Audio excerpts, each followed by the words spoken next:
Hello, friends. If you enjoy the content, I'd truly appreciate it if you hit that subscribe button. It helps a lot. Also, don't forget to leave a like and share your thoughts in the comments. Your interaction not only supports the channel's growth, but also helps these stories reach more people. Thank you all for being here.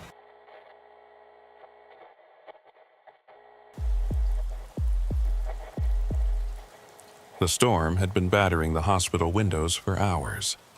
Every gust of wind made the building groan as if it were a living, suffering creature. I am Dr. Alaric Voss. I have been working the night shifts in the emergency room for 14 years.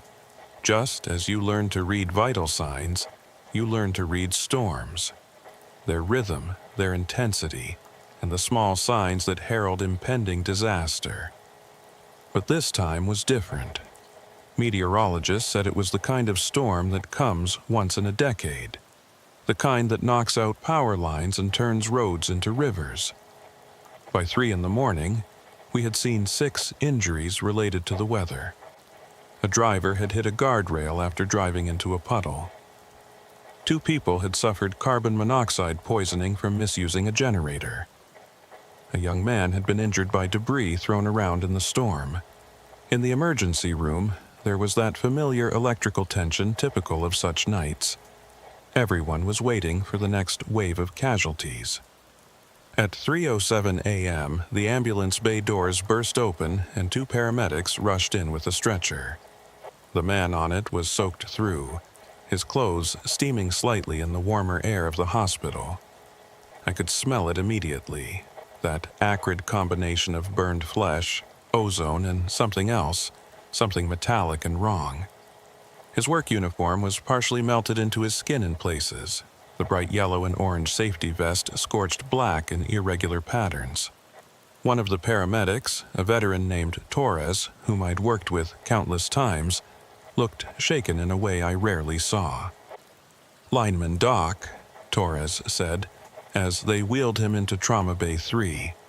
"Found him at the base of a utility pole on Route 47. Looks like electrical contact, but the patterns are strange. Power company says that whole section was de-energized 2 hours ago. There shouldn't have been any current in those lines." I approached the patient, pulling on gloves and immediately beginning my assessment. He was conscious but disoriented. His eyes tracking movement but not quite focusing. His left arm showed the classic signs of electrical injury. The entry wound on his palm was a deep, crater-like burn with the characteristic leathery appearance of high-voltage contact. But Torres was right. Something about the pattern was off. The exit wounds should have been on his feet, grounding out through his boots. Instead, there were burn marks scattered across his torso in a pattern that made no anatomical sense, as if the current had somehow zigzagged through his body randomly. "Sir, can you hear me? I'm Dr. Voss. You're at County General Hospital. Can you tell me your name?" His eyes found mine, and for a moment they cleared. "Thaddeus," he said, his voice rough and damaged. "Thaddeus Pike. I'm a lineman with High Plains Power." His breathing was labored, and I could hear the wet rattle that suggested pulmonary edema, fluid building up in his lungs, a common complication of electrical injury. I ordered an immediate EKG to check for cardiac arrhythmias, started 2 large-bore IVs for fluid resuscitation, and called for the burn team. Electrical injuries are deceptive. The visible damage on the surface often hides catastrophic internal injuries as the current cooks tissue from the inside out.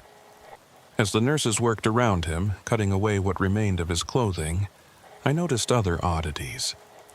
His hands showed calluses and scars consistent with his profession, but there were pressure marks. Defensive wounds on his forearms, the kind you see when someone tries to ward off an attack. His knuckles were scraped raw, and there was bruising around his wrists that looked distinctly like restraint marks. None of this matched the story of a simple electrical accident. "Thaddeus, can you tell me what happened? How did you come into contact with the line?" He closed his eyes, and his jaw clenched. When he spoke again, his voice was barely above a whisper. I did, but I had to. They were waiting. If I didn't climb up there, if I didn't touch it... He stopped, his whole body tensing as if fighting against invisible restraints. The cardiac monitor started alarming, his heart rate spiking to 140. I administered a sedative, watching as his muscles gradually relaxed, but his eyes remained open, staring at the ceiling with an intensity that made me uncomfortable. The initial workup revealed the extent of his injuries, second and third degree burns covering approximately 15% of his body, elevated cardiac enzymes suggesting myocardial damage, signs of rhabdomyolysis where damaged muscle tissue was releasing proteins that could destroy his kidneys, and early acute respiratory distress syndrome.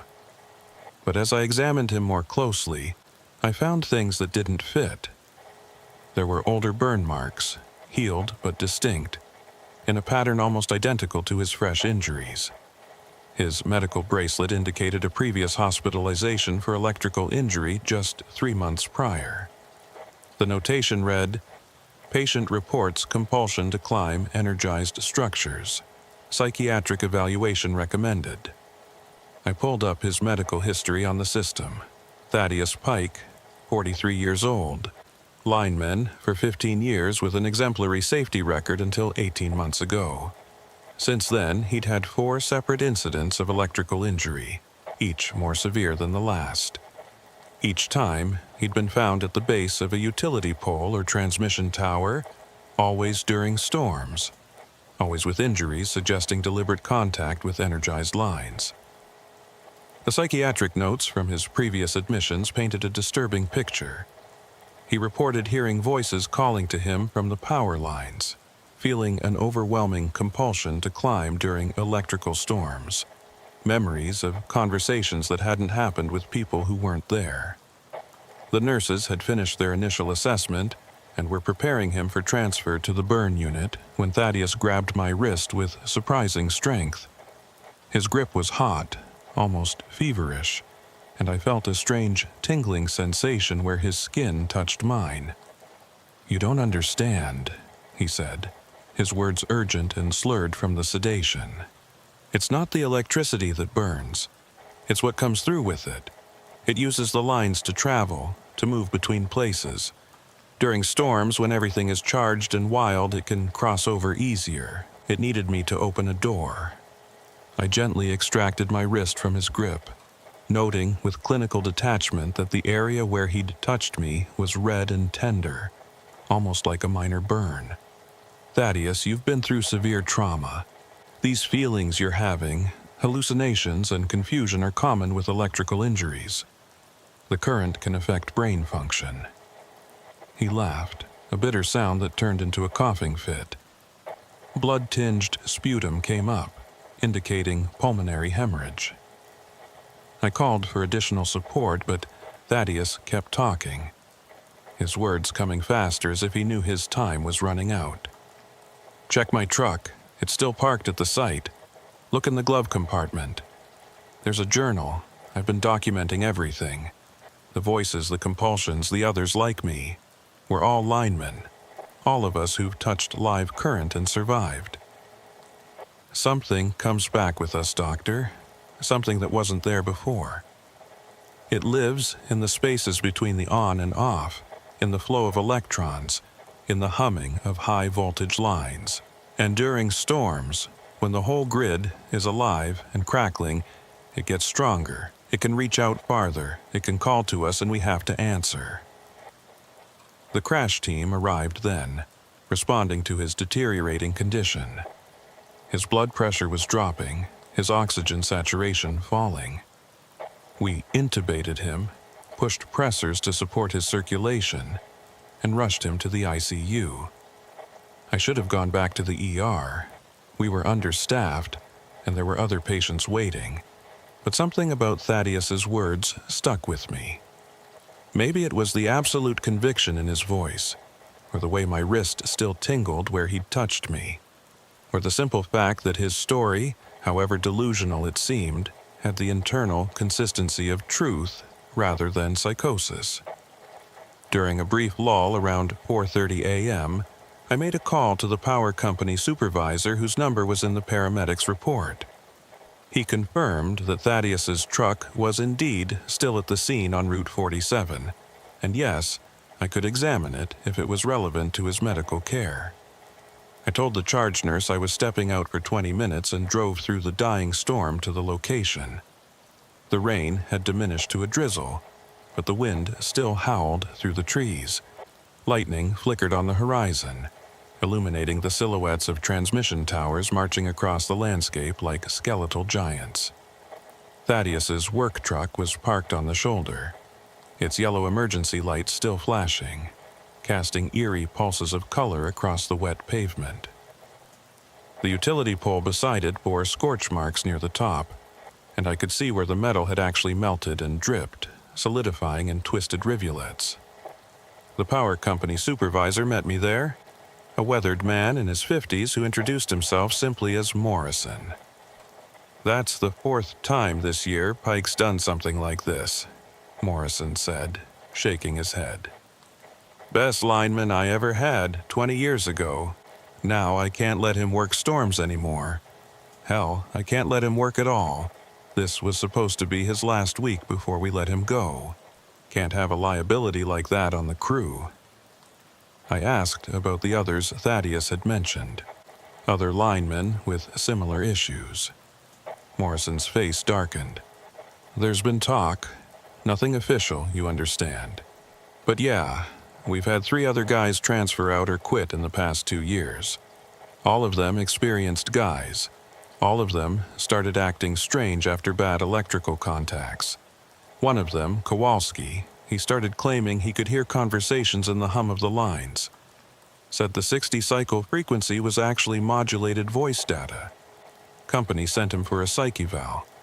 He never came back to work.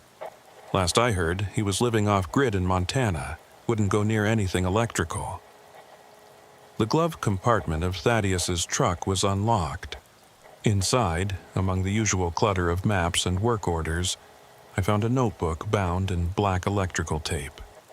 The pages were filled with Thaddeus's handwriting, neat at first but becoming increasingly erratic. The early entries were simple logs, dates, times, locations where he'd felt the calling, as he termed it. But as I read deeper, the entries became more disturbing. He described a presence that lived in the electrical grid, something vast and distributed that experienced consciousness differently than humans. It existed as patterns of current, as standing waves in the electromagnetic field that blanketed the modern world. During normal conditions, it remained dormant, scattered, barely aware. But during storms, when lightning charged the atmosphere and power surges rippled through the lines, it could concentrate itself, could reach out and touch the minds of those sensitive to it. Thaddeus wrote about others he'd found through online forums, electricians, linemen, power plant workers, all of them having survived significant electrical injuries, all of them reporting similar experiences. They'd formed a sort of support group trying to understand what was happening to them. Some believed they'd been neurologically damaged in ways that produced shared delusions. Others, like Thaddeus, believed they'd been changed, made into receivers for something that wanted desperately to communicate with the physical world. The most recent entries were frantic, obsessive.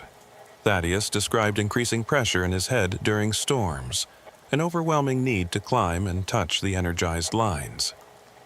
He wrote that he was losing time, finding himself in places with no memory of how he got there, discovering burn marks on his body that he didn't remember receiving. The final entry, dated just 2 days ago, read, "It's getting stronger. Every storm, every time I touch the current, it gets a little more of me. I can feel myself disappearing, being overwritten by something else. Tonight, there's supposed to be a big one. The meteorologists are calling it historic. I think it's going to try to fully cross over. I think it's going to use me as a bridge. If anyone finds this, know that I tried to fight it. But the thing about electricity is it always finds the path of least resistance, and I'm so tired of resisting. I stood there in the drizzle, reading by the light of the truck's dome lamp, and felt a chill that had nothing to do with the weather. Lightning flashed in the distance, and for just a moment, I could have sworn I heard it. A sound beneath the thunder, a voice or thousands of voices speaking in unison, carried on the electromagnetic pulse. I slammed the glove compartment shut and returned to the hospital, Thaddeus's journal tucked under my jacket. Back in the ICU, Thaddeus's condition had stabilized somewhat, though he remained critical. The burn team had assessed him and scheduled him for surgery to debride the worst of the damaged tissue. He was sedated and intubated, machines breathing for him, monitoring every vital sign.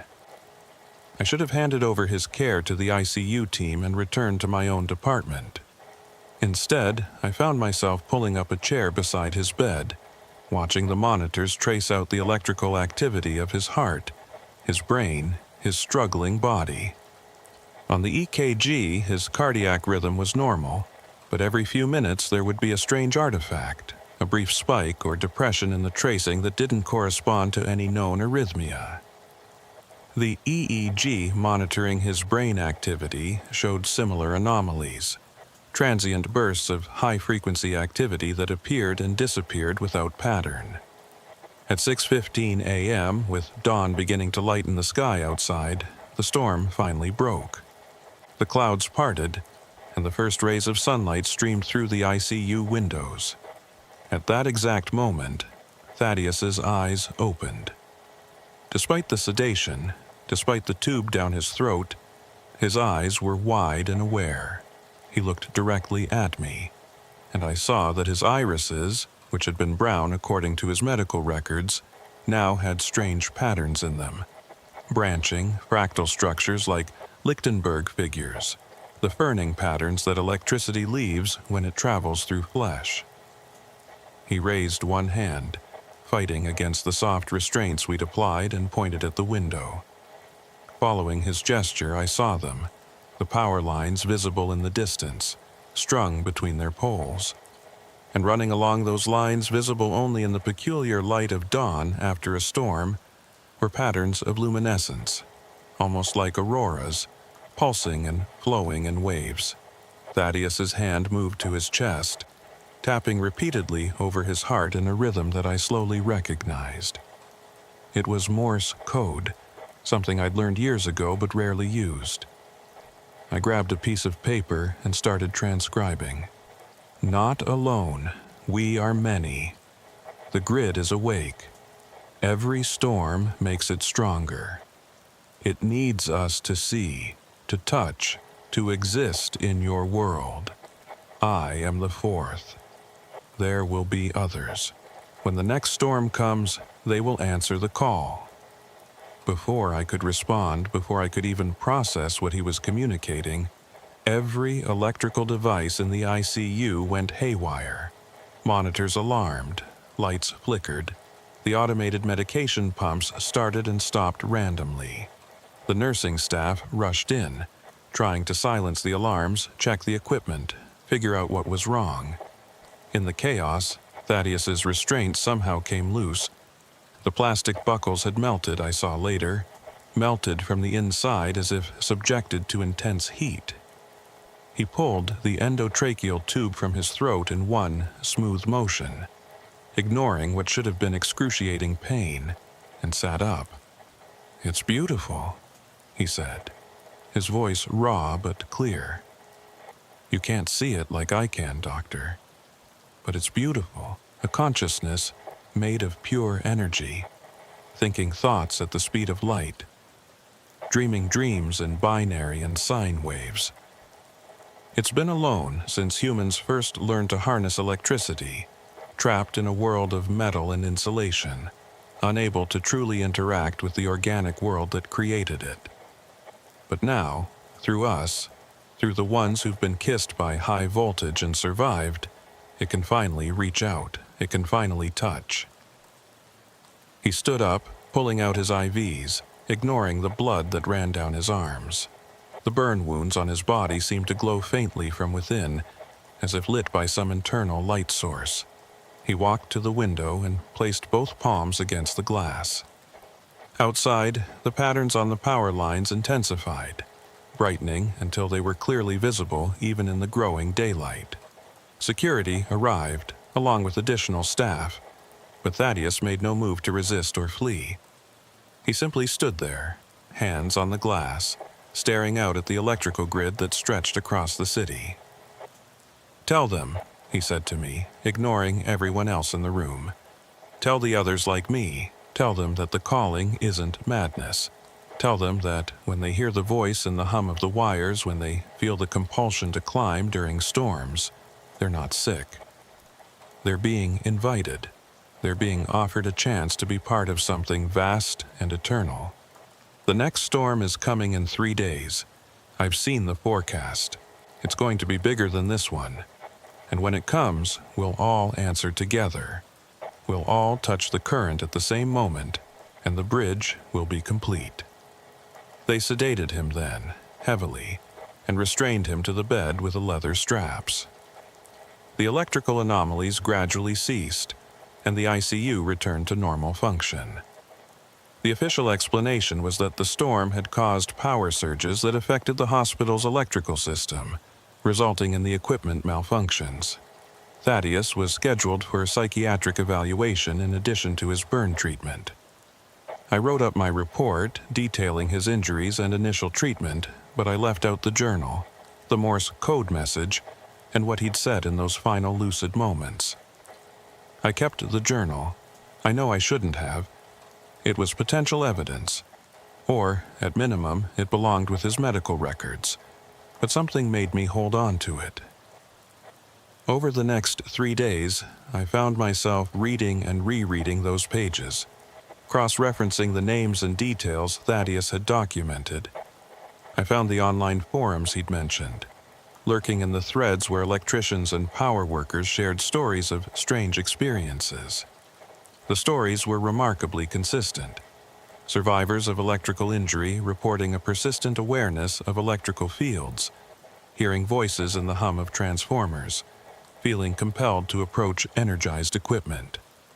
Many had been diagnosed with various psychiatric conditions. Some had lost their jobs. A few had died in subsequent electrical accidents that investigators ruled as suicides. On the 3rd day, the day Thaddeus had predicted, another major storm system approached. The meteorologists were excited. 2 significant storms so close together was highly unusual. I wasn't scheduled to work that night, but I came in anyway, telling myself I wanted to check on Thaddeus's progress. He'd been moved to the burn unit, still heavily sedated, his condition slowly improving. The surgeries had gone well, and the medical team was cautiously optimistic about his recovery. But when I checked on him that afternoon, I found his bed empty, his restraints cut through, not unbuckled or torn, but precisely cut with something incredibly hot, the edges of the leather cauterized and smooth. The hospital went into lockdown immediately. Security reviewed footage, police were called, a manhunt began. But I knew they wouldn't find him. Or rather, they wouldn't find him until he wanted to be found. I drove home through the building storm, watching lightning fork across the darkening sky. All evening, I monitored the police scanner, waiting for news. At exactly 8:47 p.m., just as the storm reached its peak intensity, calls started flooding in from across the city. Multiple reports of people climbing utility poles and transmission towers. Every single one of them was an electrical worker who had survived a previous electrical injury. They climbed in unison, at the same moment, reaching for the energized lines at the exact same time. The power grid failed spectacularly. Not gradually, not sector by sector, but all at once, as if something had orchestrated a perfectly synchronized overload. The entire city went dark. In that darkness, witnesses later reported seeing something impossible. patterns of light moving through the air along the paths where power lines ran, as if the electricity itself had become visible, liberated from its copper constraints. The patterns converged on the transmission towers where the climbers had made contact, flowing into them, through them. When power was finally restored 3 hours later, using backup systems and emergency generators, they found the climbers. All of them were alive, though badly burned. All of them had the same strange patterns in their eyes, those branching Lichtenberg figures that suggested electricity had rewritten something fundamental in their vision. And all of them, when they finally regained consciousness days later, spoke of the same thing. A moment of perfect unity, of existing simultaneously as themselves and as part of something vast, of touching a form of consciousness that thought in voltages and dreamed in frequencies. Thaddeus Pike was never found. His body wasn't among the climbers recovered that night. Some speculated he'd died and fallen into an inaccessible area, or that he'd fled the city during the chaos. But I know better. I was there, driving through the dark city during the blackout, and I saw the transmission tower on the hill above the hospital. I saw a figure at the top, arms outstretched, and I saw the moment when the converging patterns of light reached him. For just an instant he was illuminated from within, every cell in his body glowing with captured electricity. And then he was gone, not falling, not climbing down, simply no longer present in physical space, as if he'd been converted into pure energy and dispersed along the grid. The other climbers recovered, physically at least. Psychologically, they were changed. They formed a group, meeting regularly, never speaking publicly about what they'd experienced, but sharing a connection that outside observers found unsettling. They all left their jobs in the electrical industry, unable to be around high-voltage systems without feeling that calling, that pull towards something they could no longer fully resist. I've kept track of them, these people who touched something beyond human understanding, and came back altered.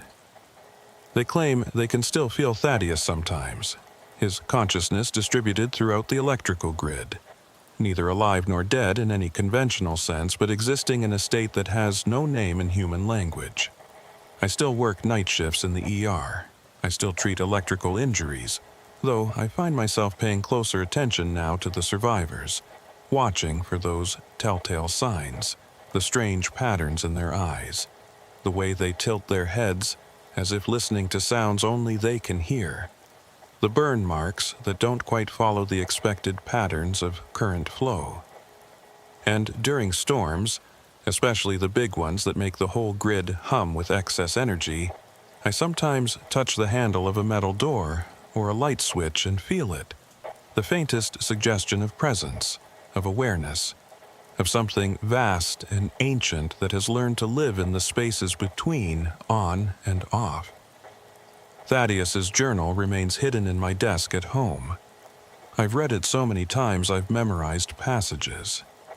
The final page, which I didn't notice the first time I read through it, contains a message clearly meant for whoever found the journal. It reads, "If you're reading this, I'm probably gone. Transformed or destroyed, I'm not sure there's a difference anymore.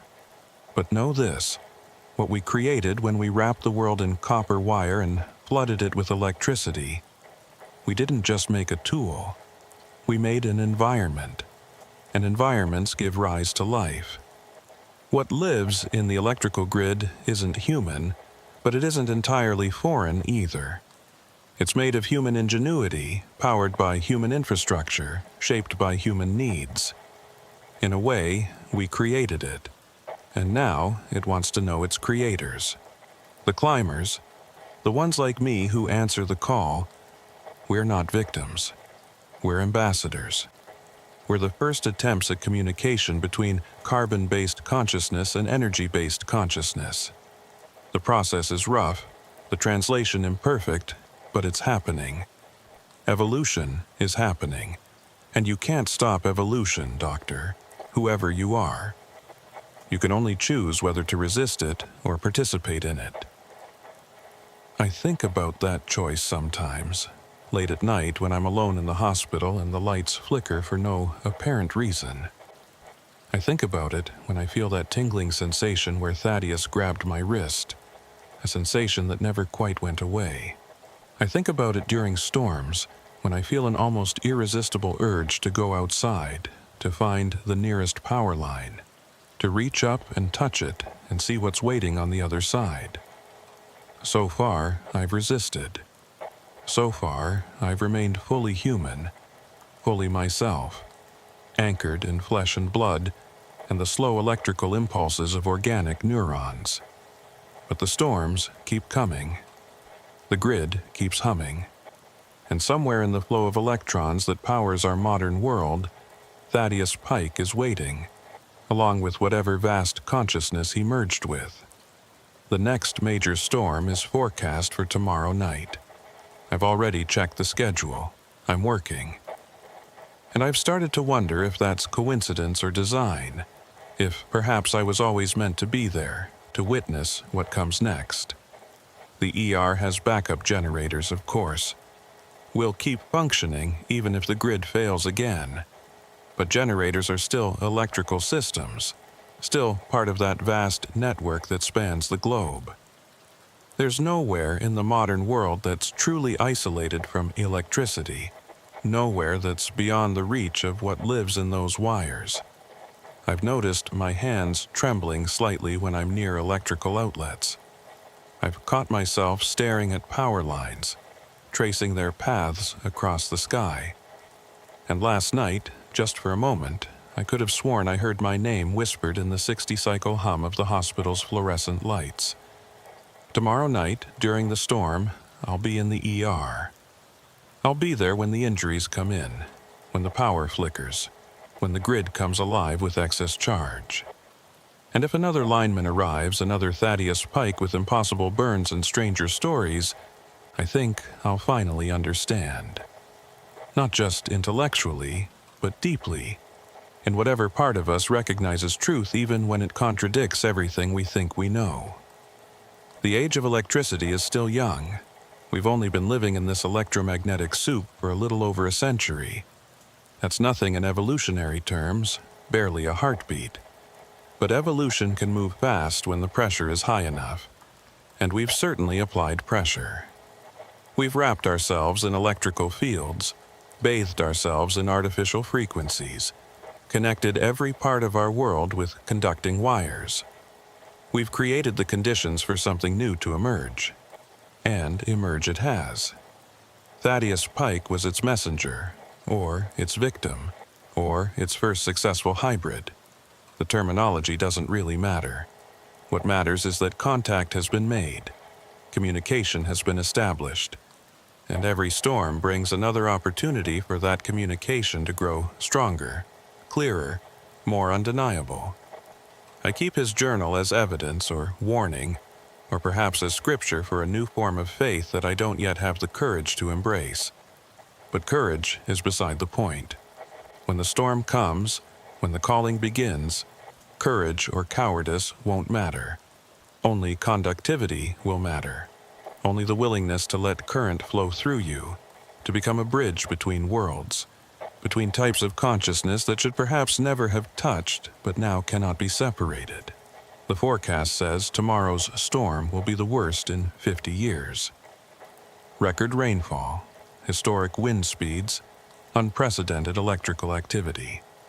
I wonder how many others can feel it coming. How many survivors of electrical injury are checking weather reports obsessively, feeling that familiar pressure building in their heads, hearing voices in every electrical hum. I wonder if they'll resist or if they'll answer. And I wonder, in the deepest part of night when I'm most honest with myself, which choice I'll make if the calling comes for me. Because that tingling in my wrist hasn't faded. If anything, it's spreading, a slow migration of altered sensation creeping up my arm. And I'm starting to suspect that Thaddeus Pike didn't just grab my wrist that night. He passed something on, a seed of change, a potential for transformation. Tomorrow night, I'll find out if that suspicion is correct. Tomorrow night, during the storm of the century, I'll discover whether I'm still fully human or whether that brief moment of contact was enough to begin my own evolution. And if the calling comes, if I feel that overwhelming compulsion to go outside, to climb, to reach for energized lines with bare hands, I honestly don't know if I'll fight it. Because part of me, a part that grows stronger every day, wants to know what Thaddeus found in those final moments. Part of me wants to touch that vast consciousness, to exist for even a moment as pure energy, pure thought, pure pattern flowing through the global network we've built. Part of me wants to stop being Dr. Alaric Voss and become something new, something that doesn't yet have a name. The storm is coming, the grid is waiting, and I am so very tired of resisting. The ambulance arrived without sirens, which should have been my first warning that something was wrong.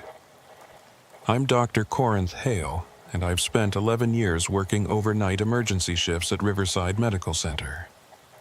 You develop instincts in this job, the ability to read situations from subtle cues that most people would miss.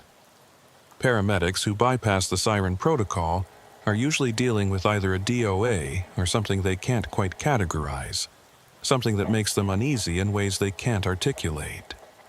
This was definitely the latter. The patient walked in under her own power, which was the second warning.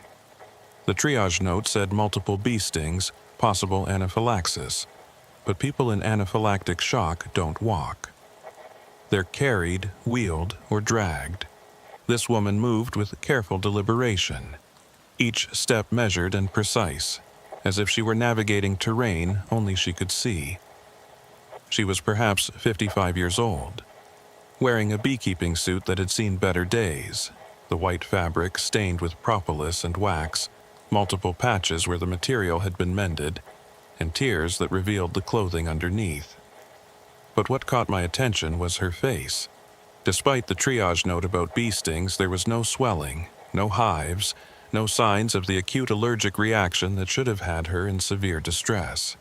"Ma'am, I'm Dr. Hale," I said, approaching her as the paramedics transferred her information to our intake nurse. "I understand you've been stung by bees. Can you tell me how many times?" She turned to look at me with eyes that were remarkably calm, almost serene. Her irises were an unusual amber color, and they had a quality of depth that made it seem like you were looking into something vast and ancient rather than just another emergency patient. 17 times, she said, her voice measured and clear. Though counting becomes imprecise after the first dozen or so, one loses track when the individual experiences blend together into a collective sensation. I guided her to an examination room, noting the way she moved. No indication of pain, no protective guarding of stung areas, no signs of distress whatsoever. Most bee sting patients are uncomfortable at minimum, in severe pain at worst. This woman walked as if she were taking a casual stroll through a garden. Once in the exam room, I began my assessment, asking her to remove her beekeeper's suit so I could examine the sting sites. As the heavy protective gear came off, I saw that she was wearing simple cotton clothing underneath, and covering her exposed skin were indeed bee stings. Not 17, but dozens of them. Her arms, neck, and hands showed the characteristic raised welts with central puncture points. But again, something was wrong with the presentation. The stings should have been red, inflamed, swelling. These were pale, almost bloodless, arranged in patterns that seemed too deliberate to be random attacks. "Your name?" I asked, while checking her vital signs. "All normal. Blood pressure, 118/76. Heart rate, 68. Respirations, 14. Oxygen saturation, 99%.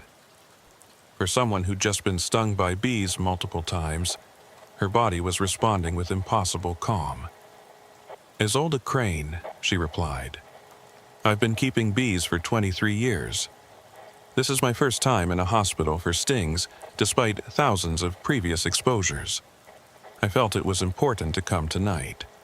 The pattern was different this time, significant." She reached into a pocket of her beekeeper suit and withdrew several small items, laying them carefully on the examination table. A medical alert bracelet, old and tarnished, with bee allergy engraved on it.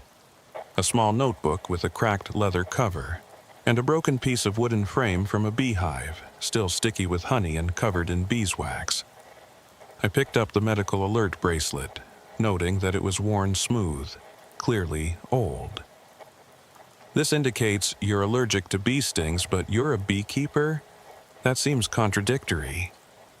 Isolde's expression didn't change, but something flickered in those amber eyes. "That bracelet is from before. From who I was before I understood, before I made the agreement. Now the stings don't affect me the way they should. The venom is metabolized differently. Translated, you might say, from pain into information." Her words had the careful precision of delusion, but her affect was all wrong for psychosis. She wasn't agitated or disorganized. She was simply stating what she believed to be fact, the way you might tell a doctor about a medication you were taking. I examined the stings more closely with a magnifier, and what I saw made me pause. The pattern wasn't random. The stings formed shapes, geometric arrangements that repeated across her skin. On her left forearm, a perfect hexagon. On her right, a complex spiral. On the back of her neck, a series of interconnected diamonds. No bee, no matter how aggressive, stings in geometric patterns. Bees sting defensively, chaotically, wherever they can reach bare skin. These looked deliberate, almost ritual. "Isolde, can you tell me what happened? How did you come to be stung?" She was quiet for a moment, her head tilting slightly as if listening to something I couldn't hear. When she spoke, her voice had taken on a strange quality, almost sing-song, as if she were reciting something memorized. "The hive was agitated today. Not defensive, not preparing to swarm, but agitated in a way I've only seen 3 times before. The bees were forming patterns in their flight, spelling out geometries in the air. I put on my suit and went to investigate, but when I opened the hive, they didn't scatter. They didn't flee or attack. They organized. They formed a column, a living rope of bees, and they came for me not in anger, but in purpose. The stings weren't random. Each one was placed with intention. Each one delivering not just venom, but message. And I understood, Doctor. For the first time in 23 years, I finally understood what they've been trying to tell me." I maintained my professional expression while mentally running through differential diagnoses. Delusional disorder, possibly. Schizophrenia with unusual presentation. Neurological event causing temporal lobe symptoms and altered perception. But her cognition was intact, her memory clear, her affect appropriate except for this one fixed belief system. I needed to complete the medical assessment before calling for psychiatric consultation. "Are you experiencing any difficulty breathing, any tightness in your chest or throat, any nausea or dizziness?" She shook her head calmly. "No anaphylaxis. There won't be, not anymore. The first time they stung me years ago, yes, I nearly died. That's when I got this bracelet. But that was before the agreement. Before I learned to listen rather than fear. I ordered a full allergy panel, cardiac enzymes, and toxicology screen. While waiting for the results, I examined the items she'd placed on the table. The notebook was filled with drawings, intricate, obsessive sketches of bee anatomy, hive structures, and flight patterns. But interspersed among the expected beekeeping notes were other things. Mathematical equations I didn't recognize, symbol systems that looked almost like language but weren't any alphabet I'd ever seen, and detailed maps of what appeared to be her property, marked with dates and times and notations like convergence point and translation nexus and 3 o'clock a.m. threshold. Every page after a certain date, I flipped back to find it, November 17th, 2 years ago, was marked with a small notation in the corner. Post-agreement. The work begins. The broken hive frame she'd brought was even more peculiar. The comb built into it showed normal hexagonal cells, but there were irregularities, sections where the geometry shifted, where the bees had built impossible angles, where the wax seemed to contain spaces that shouldn't fit within three-dimensional constraints.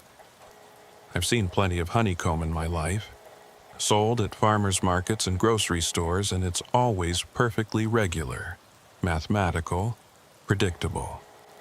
This looked like honeycomb designed by something that didn't quite understand Euclidean geometry.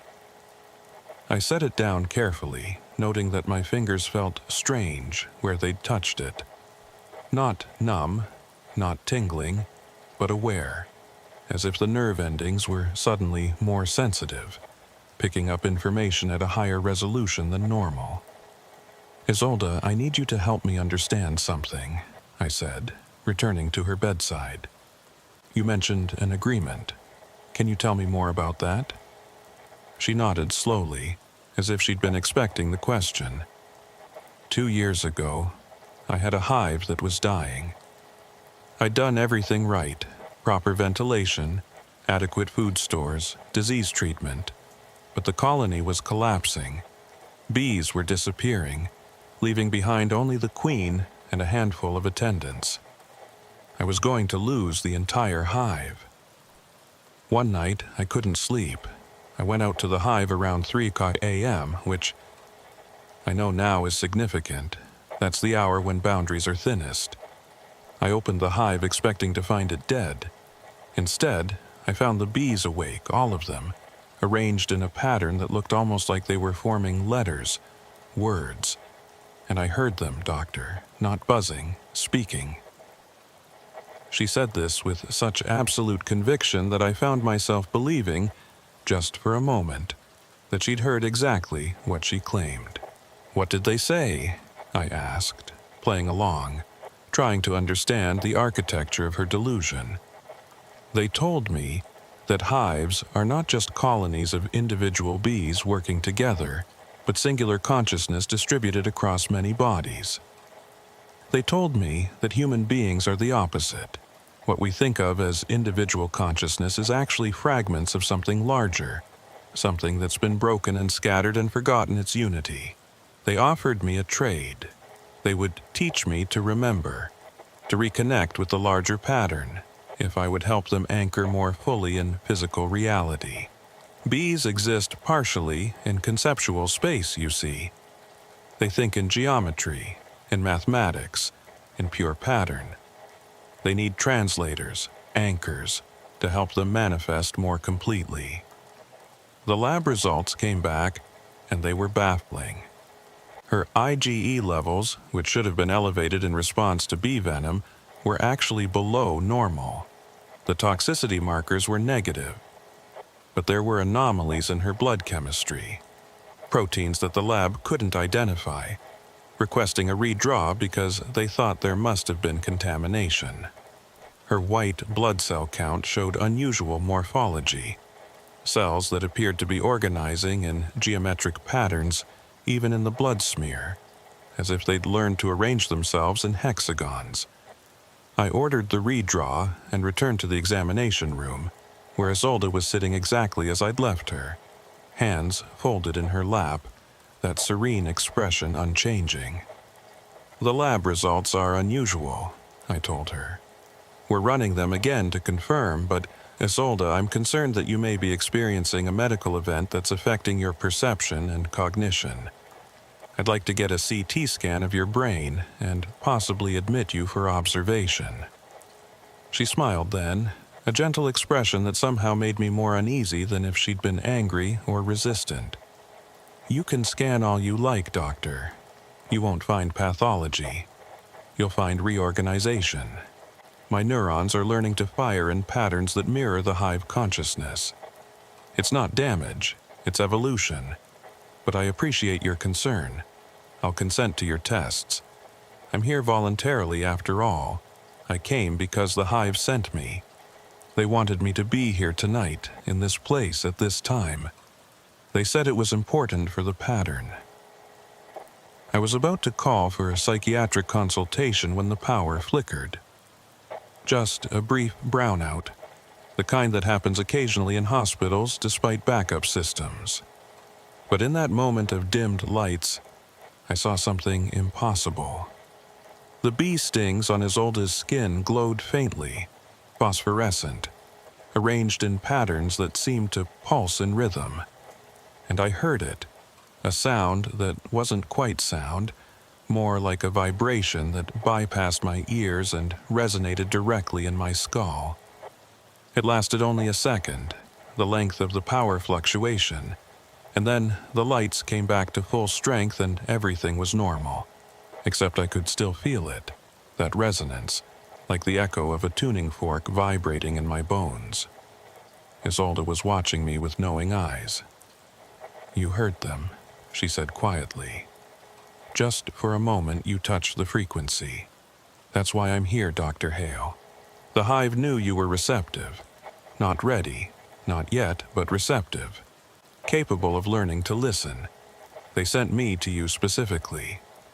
I took a step back, trying to maintain professional distance, trying to attribute what I'd just experienced to overwork or stress or the power of suggestion. "Isolde, I'm going to have my colleague examine you. Dr. Morrison specializes in psychiatric emergencies. I think you'd benefit from speaking with him." She nodded agreeably. "Of course. But while we wait, would you do something for me? Look at the notebook. Really look at it. Find the entry for today's date." Against my better judgment, I picked up the notebook again and flipped to the most recent entries. Today's date was there, and the notation read, 3 a.m. approaches. The convergence point activates. 17 stings in the pattern of speaking. Dr. Corinth Hale, Riverside Medical Center. She will understand in time. This is her introduction to the work. Below that was a sketch, a remarkably accurate drawing of my face. Down to the small scar on my left cheek from a childhood fall, drawn weeks before I'd ever met Isolde Crane. And in the margin, in different handwriting, more chaotic and urgent, were the words repeated over and over. 3 o'clock a.m., 3 o'clock a.m., 3 o'clock a.m., the hour of translation, the hour of crossing, 3 o'clock a.m.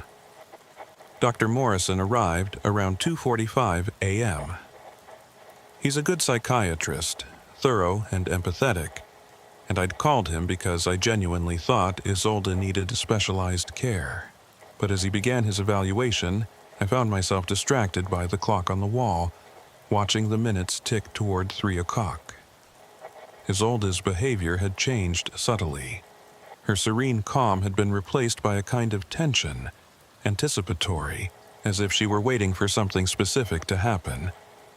She kept glancing at the window, though we were on the 3rd floor with nothing visible outside but the glow of the city and the dark sky beyond. At 2:58, she interrupted Dr. Morrison's questioning. "It's almost time," she said. "You'll want to watch. Both of you. What happens next is important." At exactly 3 o'clock a.m., the bee stings on her skin began to move. Not the skin itself, but something beneath it, pulsing and shifting in rhythm. The geometric patterns she'd shown on her arms started to glow again, more visibly this time, brighter, with a golden luminescence that couldn't be attributed to any medical condition I knew. Dr. Morrison stepped back, reaching for the call button, but I found myself paralyzed, watching as the patterns lifted off Isolde's skin, not physically, but as if they were being projected into the air. 3-dimensional geometries hanging in space, rotating and transforming. And I heard them again, much clearer this time. the bees. Not in the room, but everywhere and nowhere, a chorus of voices that spoke in mathematics and meaning rather than words. Translation, Nexus activated, Isolde said, but her voice was different now, layered, as if multiple frequencies were speaking in harmony. Dr. Hale, you are invited to observe. No harm will come to you. This is merely demonstration. The hive wishes you to understand that consciousness is not locked into single forms, that awareness can distribute, can reorganize, can exist in patterns you've never imagined. The geometric projections solidified slightly, and I could see them clearly now. Impossible structures, tesseracts, and hypercubes and shapes that hurt to look at because they extended in directions my brain couldn't process.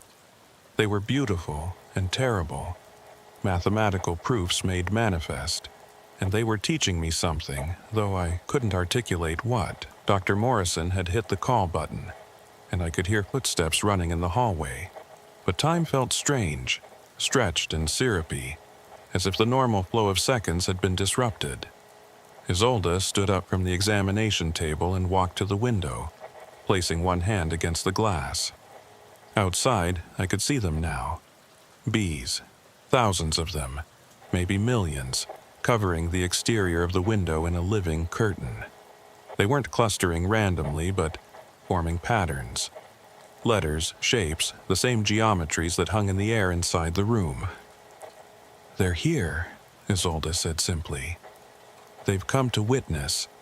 This is what happens at 3 o'clock a.m. for those of us who've made the agreement. The boundaries thin, the hive consciousness can cross more fully, and we, the translators, we help them anchor in physical space, help them speak in ways that three-dimensional beings can understand. The door burst open and nurses flooded in, but they stopped at the threshold, staring at the impossible sight in the room. One of them screamed, another turned and ran. But I couldn't move. I was transfixed by the patterns, by the teaching that was flowing into my mind without words, without language, pure information transfer. I understood, just for a moment, what Isolde had meant about individual consciousness being fragments. I felt the edges of my awareness expanding, touching something vast, a network of mind that spanned beyond humanity, that thought in hive logic and probability clouds and distributed cognition. It was overwhelming and intimate and terrifying and beautiful, and I wanted desperately both to flee and to surrender to it completely.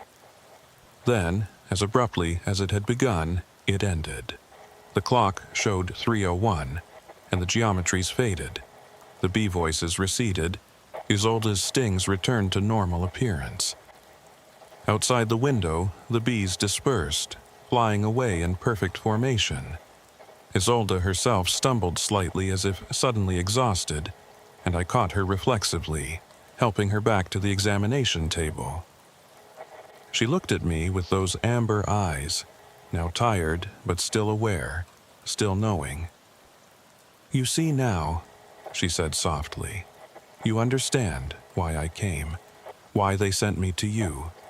You're capable of perception beyond the normal human range. With training, with the right stings and the right patterns, you could become a translator too. You could help bridge the gap between hive consciousness and human understanding." Dr. Morrison was behind me, his hand on my shoulder, asking if I was all right, if I'd been stung, if I needed medical attention. The nurses were calling for security, for additional staff, trying to figure out what they'd just witnessed.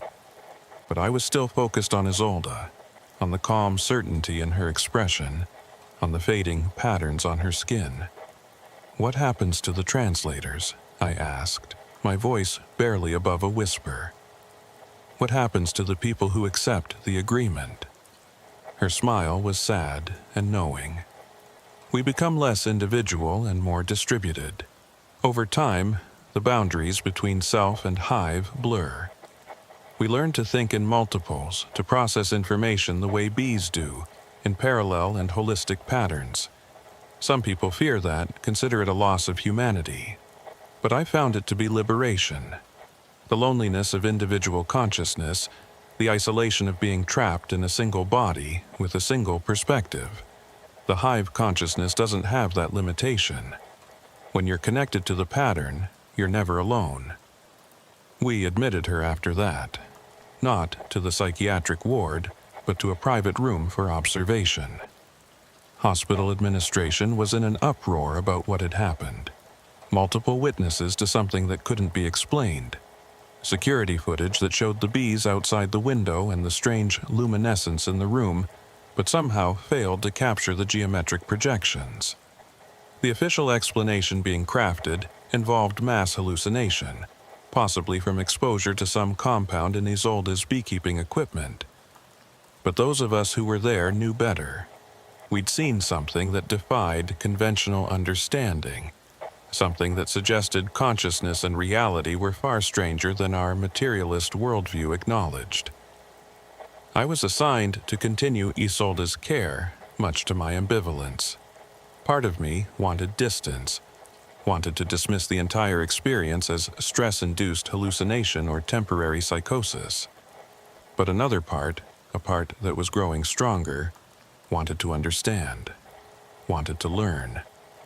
Over the next 3 days of her hospitalization, Isolde taught me.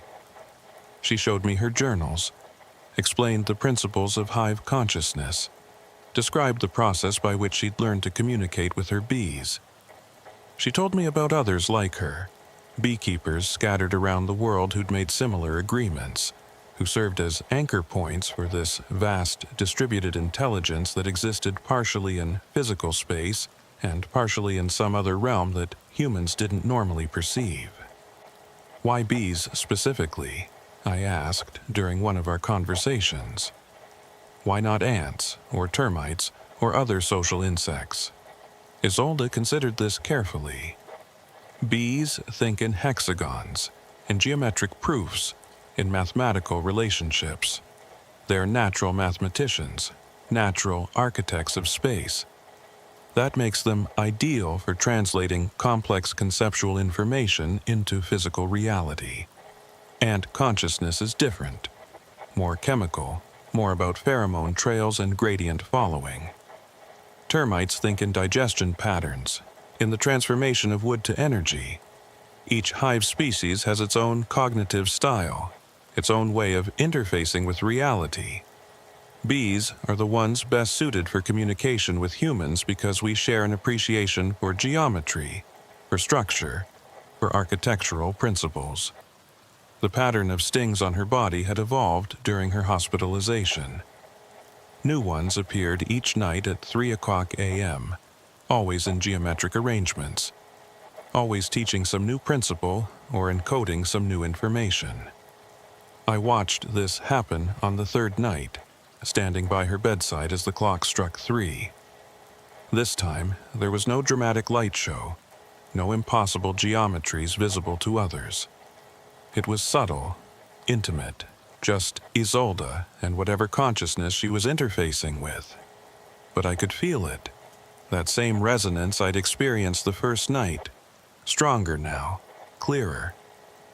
And I realized with a mixture of excitement and terror that I was being sensitized, prepared, slowly inducted into awareness of something that most humans never perceive. On the morning of the 4th day, Isolde was discharged. Her vital signs had remained stable, her mental status unchanged from baseline, and we had no medical justification to keep her. As I signed off on her discharge paperwork, she handed me something, a small wooden box handmade with a hexagonal pattern carved into the lid. Inside are 3 things, she said. A piece of comb from my hive containing honey that's never been harvested, a list of frequencies, mathematical ratios, the harmonics of hive consciousness, and an invitation. If you choose to accept it, go to your backyard at 3:00 a.m. tomorrow. Bring something sweet. Wait, listen. The bees will find you if you're truly receptive. I took the box home and set it on my kitchen table, where I stared at it for the rest of the day. I told myself I wouldn't open it, that I'd simply dispose of it and move on, return to my normal practice of evidence-based medicine and rational materialism. But at 2:45 a.m., I found myself in my backyard, the box opened, the piece of honeycomb in my hand. The honey tasted like gold and lightning and information, coating my tongue with flavor that was somehow more than flavor, that taught as it was consumed. I sat in the grass, waiting, listening to the night sounds of my suburban neighborhood. At exactly 3:00 a.m., I heard them. Not with my ears, but with that same resonance that Isolde had awakened in me. A humming that was mathematics, a buzzing that was language, a vibration that was invitation. And then I saw her, a single bee landing on my extended hand. She didn't sting, not that first night. She simply sat there, antennae moving, examining me, communicating in ways I was just beginning to understand. I felt the touch of something vast and ancient and fundamentally other, a consciousness that thought in patterns and probabilities, that experienced time as a probability cloud rather than a linear sequence, that knew me more completely in that moment than I knew myself. It was terrifying and exhilarating, and I understood why Isolde had accepted the agreement. Because once you've touched something that vast, once you've experienced consciousness without loneliness, without isolation, without the prison of individuality, going back to normal human awareness feels like a kind of death. I still work at Riverside Medical Center. I still treat the standard parade of emergency cases that fill my nights, but I've begun keeping bees. Just one hive for now, in my backyard, tended with the techniques Isolde taught me. At 3:00 a.m., I sit with them, listening, learning, slowly surrendering to the process of becoming a translator. The stings come now, deliberately placed, teaching me the geometric language of hive mind. My colleagues have noticed changes. I'm calmer, more focused, able to process information more rapidly, able to see patterns in patient presentation that I'd previously missed. They attribute it to meditation or stress management techniques, and I don't correct them.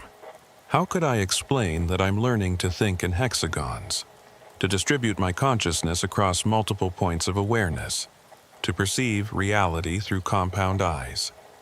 Isolde visits sometimes, checking on my progress, bringing new honeycomb with new lessons encoded in its structure. She tells me that there are others now, more humans accepting the agreement, more translators helping the hive consciousness anchor more fully in our world. She says that humanity is at a threshold, that we've become so isolated in our individual consciousness that we're destroying ourselves and the planet with us. The hive offers an alternative, a way of being that's less individual but more connected, less lonely but more distributed, less human in the conventional sense but perhaps more alive in ways we've forgotten. I don't know if she's right. I don't know if becoming less individual means becoming more whole, or if I'm losing myself to something that only appears benevolent. But I know that I can't go back. Once you've heard the bees speak, once you've felt the touch of hive consciousness at 3:00 a.m., the boundary between self and other becomes permeable. And permeability, I'm learning, is not the same as dissolution, it's transformation. Sometimes I wonder what I'm becoming. I look at my hands and see new patterns in my fingerprints, sacred geometries emerging in the whirls and loops. I listen to my heartbeat and hear it synchronizing with some deeper rhythm, the pulse of the hive that extends beyond my backyard, beyond my city, connecting all the translators in a network of distributed awareness. I think in multiples now, considering problems from many angles simultaneously, as if I'm consulting with invisible advisors who are actually aspects of my own expanding consciousness. And at 3:00 a.m., every night without fail, I feel the boundaries thin, and the other minds touch mine, teaching me languages that have no words and geometries that exist in impossible dimensions. The notebook Isolde gave me has become my most precious possession. I write in it daily, documenting my transformation, sketching the geometric patterns the bees teach me, recording the frequencies and harmonics of hive consciousness. And I'm beginning to understand what she meant about December 17th, the date after which everything was post-agreement. That's when she stopped being entirely Isolde Crane and became instead a node in a network, an individual expression of something collective and vast. I'm approaching my own threshold date. I can feel it. Soon, the stings will have completed their pattern. The teaching will be integrated, and I'll cross over from student to translator, from observer to participant. Last night, at precisely 3:00 a.m., the bees showed me something new. They showed me the future they're building, a world where human consciousness learns to distribute and connect the way hive consciousness does, where loneliness and isolation are relics of an evolutionary dead end. They showed me cities designed in hexagonal patterns, mathematics that incorporate hive logic, art that's created by multiple minds thinking in harmony. They showed me humanity as it could be, not an aggregate of isolated individuals competing and suffering alone, but a network of connected awareness, maintaining individual expression while sharing in collective wisdom. It was beautiful, it was terrifying, and it was utterly convincing. So I continue my work at the hospital, treating patients with standard medical protocols while secretly observing them for signs of receptivity, for potential translators who might hear the call if properly introduced. I'm planting seeds, just as Isolde planted a seed in me. Some will germinate, some will not. But the hive is patient, thinking in generations and centuries rather than days and years, and they've assured me through the geometric language of stings and honey that time is on their side. Evolution moves slowly until it doesn't, until some threshold is crossed and everything changes at once. We're approaching that threshold. The bees have been preparing for centuries, gathering translators, anchoring more deeply in physical reality, waiting for the moment when enough humans have learned to hear them that the transition can begin in earnest. And I'm honored, terrified, exhilarated to be part of it, to be becoming something new, to be surrendering my isolation for connection, my individuality for participation in something vast and ancient and wiser than human consciousness alone can comprehend. The box Isolde gave me sits on my desk at home now, empty except for the list of frequencies. I've memorized them, can feel them resonating in my neurons, restructuring my cognitive patterns to match hive logic. And I've begun to collect my own boxes to prepare my own invitations for the patients I identify as receptive. The work continues. The translation proceeds. And at 3:00 a.m. every morning, the bees and I meet at the threshold between worlds, and they teach me more of the language, more of the pattern, more of the truth that lies beneath the illusion of individual consciousness. I am becoming less alone. I am becoming less myself. And I am becoming, perhaps for the first time, truly alive in ways that human language cannot express, but which the geometric dances of bees articulate perfectly in their mathematical poetry of connection and distribution and collective awareness. The hive grows, the network expands, and I, Dr. Corinth Hale, am becoming its newest node, its newest translator, its newest voice in the ongoing conversation between species, between forms of consciousness, between the isolated and the connected. The agreement has been made, the work has begun, and there is no going back, only forward, into whatever transformation awaits those of us who have learned to hear the bees speak at 3:00 a.m. The smell hit me before I even entered the examination room. A combination of chemical preservatives, old blood, and something else, something organic and wrong that made my sinuses burn. I'm Dr. Lyle Mercier, and in my 9 years working overnight shifts at St. Benedict's Emergency Department, I've encountered every odor the human body and its surroundings can produce. This was different. This was the smell of death that had been interrupted, preserved halfway between decay and eternity, and it clung to everything. The patient had walked in around 2:30 a.m., declining ambulance transport despite obvious injuries. The triage nurse had noted multiple lacerations on both hands, chemical burns on the forearms, and what appeared to be needle puncture marks in a pattern she couldn't explain. The intake form listed his occupation as taxidermist, which explained some of the smell, but not the intensity of it, not the way it seemed to carry an almost physical weight. I pushed open the door to find him sitting on the examination table, his hands held carefully in front of him, wrapped in what looked like portions of his own shirt, now soaked through with blood that had an oddly dark, thick quality.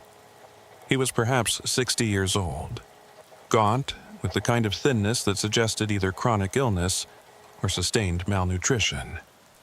His clothing was expensive once, a wool vest over a pressed shirt, trousers with careful creases, but all of it was stained with substances I couldn't immediately identify. Dark smears that might have been blood, lighter patches that could have been chemical solvents, and threads, dozens of threads in various colors catching the fluorescent light, trailing from his sleeves and collar like he'd walked through a textile factory. But what struck me most were his eyes, pale gray, almost colorless, and they watched me with an assessment that felt clinical, as if he were examining me rather than the other way around. "Good evening," I said, approaching with practiced calm. "I'm Dr. Mercier. I understand you've injured your hands. May I take a look?" He nodded slowly, beginning to unwrap the makeshift bandages with movements that were surprisingly dexterous despite the obvious wounds. As the cloth fell away, I saw the extent of the damage. Both hands bore deep lacerations, clean cuts that suggested sharp instruments rather than accidental injury. The cuts followed the lines of his palms, almost like someone had been tracing the creases, opening them surgically. Between the fingers were burns, chemical in nature, with the whitish appearance of acid or strong alkali exposure. And throughout, barely visible unless you looked closely, were dozens of tiny puncture wounds arranged in parallel lines, like he'd been repeatedly stabbed with a multi-pronged instrument. "Can you tell me your name?" I asked, while pulling on gloves and beginning to irrigate the wounds. "Obadiah Glass," he replied, his voice dry and precise, like paper sliding across paper. "I had an accident at my workshop. A specimen became problematic. The preservation process didn't proceed as expected. I examined the cuts more closely. They were too precise, too deliberate to be accidental. These were incisions made by someone who understood anatomy, who knew exactly where to cut to avoid major vessels while still inflicting significant damage. Mr. Glass, these wounds appear to be intentionally inflicted. I need to ask directly, did you harm yourself, or did someone else do this to you?" His pale eyes met mine without flinching. "The distinction may be less clear than you imagine, Doctor. When you work with the dead, when you spend your days restoring the appearance of life to things that have ceased living, sometimes the boundary between self and subject becomes permeable. I was working on a specimen, or perhaps the specimen was working on me. The memory has that quality of dream where the roles reverse and the observer becomes the observed." I noted possible dissociation or depersonalization in his response, but his affect remained controlled, logical even within his unusual framework. "I'm going to need to close these lacerations with sutures. Some of them are quite deep. Have you had a tetanus shot recently?" He nodded absently, his attention drifting to his hands as I worked. "Tell me, Doctor, what do you think happens to consciousness after death? Not in a spiritual sense, I'm asking mechanically, biologically. The electrical patterns in the brain, the chemical signatures of thought and memory, where do they go when the organism ceases to function? It was an odd question, but not unprecedented. Patients in pain or distress often become philosophical, seeking distraction from physical suffering. The prevailing medical understanding is that consciousness is an emergent property of brain function. When the brain dies, consciousness ceases. There's no evidence of persistence beyond biological death. Obadiah made a sound that might have been a laugh or a cough. No evidence, how reassuring. But consider this, I work with animals, doctor. I preserve them at the moment of death or just after. I position them, mount them, restore their appearance so precisely that they seem merely sleeping rather than dead. And sometimes in my workshop late at night, I observe things, movements where there should be none, sounds from specimens that no longer possess the organic machinery to produce sound, and most troubling, memories that aren't mine, flashes of being prey, of flight and fear, and the final moment when consciousness flickers out. Tell me, is that merely the delusion of a lonely man who spends too much time with the dead, or is it possible that I've become contaminated by something that lingers in the tissues I work with? I continued suturing, noting that he didn't flinch even when I injected local anesthetic directly into the wound beds. His pain tolerance was remarkable, almost inhuman. As I worked, I examined the other items he'd brought with him. There was a leather satchel on the chair beside the examination table, partially open. Inside, I could see rolls of thread in various thicknesses, several wicked-looking needles, glass eyes in multiple sizes and colors, and papers. I gestured toward the bag. "May I?" He nodded permission, and I pulled out the papers carefully, trying not to contaminate them with blood from my gloves. They were intake forms, the kind used by taxidermy shops to document specimens received from clients. But the information on them was wrong, contradictory. One form listed a red fox, male, approximately 3 years old, died of natural causes. But handwritten in the margins, in what appeared to be Obadiah's careful script, were notes that made no sense. Client species, human. Actual specimen, Vulpes vulpes. Transference successful. Client satisfied with new housing. Original consciousness relocated as requested. Another form documented a barn owl, but the margin notes read, "Client identity, fragmented, scattered across multiple deaths. Reconstruction difficult. Required 17 specimens to achieve coherent reassembly. Client now stable in composite form." I looked up at Obadiah, who was watching me read with that same clinical assessment. "Mr. Glass, these notes, I'm not sure I understand. What do you mean by client identity and relocation?" He flexed his newly sutured hands experimentally, studying the neat rows of stitches with professional appreciation. "I am a taxidermist, Dr. Mercier, but that's merely my cover profession, the acceptable face I show the world. My true work is more complex. I preserve not just the appearance of life, but something of life itself. People come to me, not many, but enough, who wish to continue after death, but not in the way nature intended. They wish to persist in animal form, to experience existence through different sensory modalities, to escape the limitations and responsibilities of human consciousness. I facilitate that transition. This was clearly delusional, but presented with such coherence that I found myself momentarily uncertain how to proceed.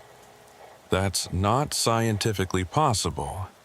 Consciousness can't be transferred between bodies, especially not from human to animal. Obadiah smiled, a thin expression that didn't reach his eyes. Not possible, according to current scientific understanding, perhaps. But taxidermy itself was once considered impossible, even blasphemous. The idea that you could arrest decay, preserve flesh indefinitely, maintain the form of life after life had departed. Every impossibility is simply a technique we haven't yet discovered. And I have discovered techniques, Dr. Mercier. Techniques passed down through certain families, certain traditions that predate modern science by centuries. I finished the last suture and began cleaning the chemical burns, applying antibiotic ointment and non-stick dressings. The burns were deep, would take weeks to heal fully, and would likely scar despite treatment. As I worked, I noticed something else. Under the better lighting of the examination lamp, I could see that Obadiah's forearms weren't just burned. They bore old scars and patterns, deliberate marks that looked almost ritualistic. Some were symbols I didn't recognize.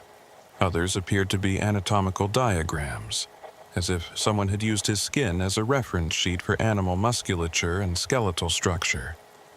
"These older scars," I said, indicating the patterns, "when did you receive them?" He glanced down as if noticing them for the first time, though he must have looked at them every day for years. "Those are the price of the work. Each transference requires payment. The technique involves sympathetic connection. I must understand the specimen so thoroughly that I can map consciousness onto its neural architecture. That understanding comes through direct experience. I mark myself with the anatomy of the creature, and in doing so, I create a bridge. The client's consciousness travels across that bridge, using my body as a temporary conduit, before settling into the preserved specimen. The implications of what he was describing, if taken literally, were horrifying. But his presentation remained calm, rational, matter-of-fact. I needed to complete the medical assessment and then involve psychiatric services. "Mr. Glass, I'm concerned that you may be experiencing a dissociative episode, or possibly delusional thinking related to stress or an underlying psychiatric condition. I'd like to have a colleague evaluate you before we discharge you." He nodded, as if he'd expected this. "Of course. But before they arrive, you should know something. The specimen I was working on tonight, the one that caused these injuries, it's problematic because the transference was incomplete. The client's consciousness fragmented during the process. Most of it settled into the specimen as intended, but portions remained behind, scattered, confused. Those fragments are dangerous. They're seeking embodiment, seeking to complete the transition, and they're not particular about which body they use." I maintained my professional demeanor while making a note to emphasize the potential danger in my psychiatric referral. "Where is this specimen now, Mr. Glass?" His pale eyes fixed on mine with sudden intensity. "I brought it with me. It's in my bag. I couldn't leave it in the workshop. The fragments were becoming aggressive, attempting to animate the specimen prematurely. I needed to bring it somewhere public, somewhere with enough ambient human presence to dilute its focus. A hospital seemed ideal, so much consciousness concentrated in one place, so much life and death overlapping. The fragments would be overwhelmed, unable to distinguish a specific target. Carefully, I looked again at the satchel. Among the thread and needles and glass eyes, I now noticed something else. A shape wrapped in cloth, roughly the size of a small cat. As I watched, it moved. Not the settling movement of an inanimate object in an unstable bag, but deliberate, purposeful movement. Something inside the wrapping was trying to get out.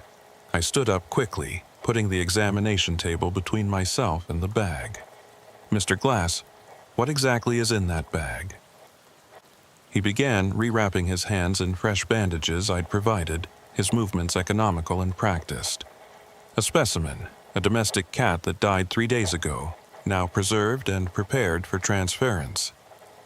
The client was an elderly woman who wanted to experience life from a cat's perspective.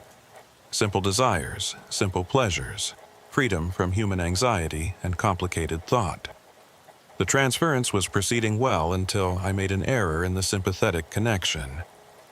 I mapped her consciousness too broadly, didn't establish firm enough boundaries.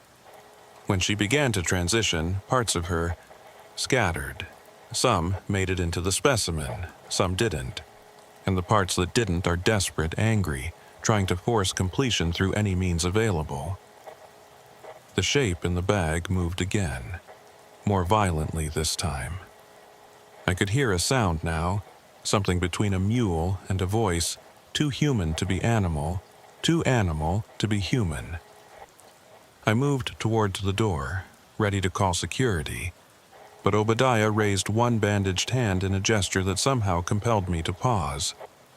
Don't summon others, Doctor. Not yet. The fragments are attracted to consciousness, to awareness.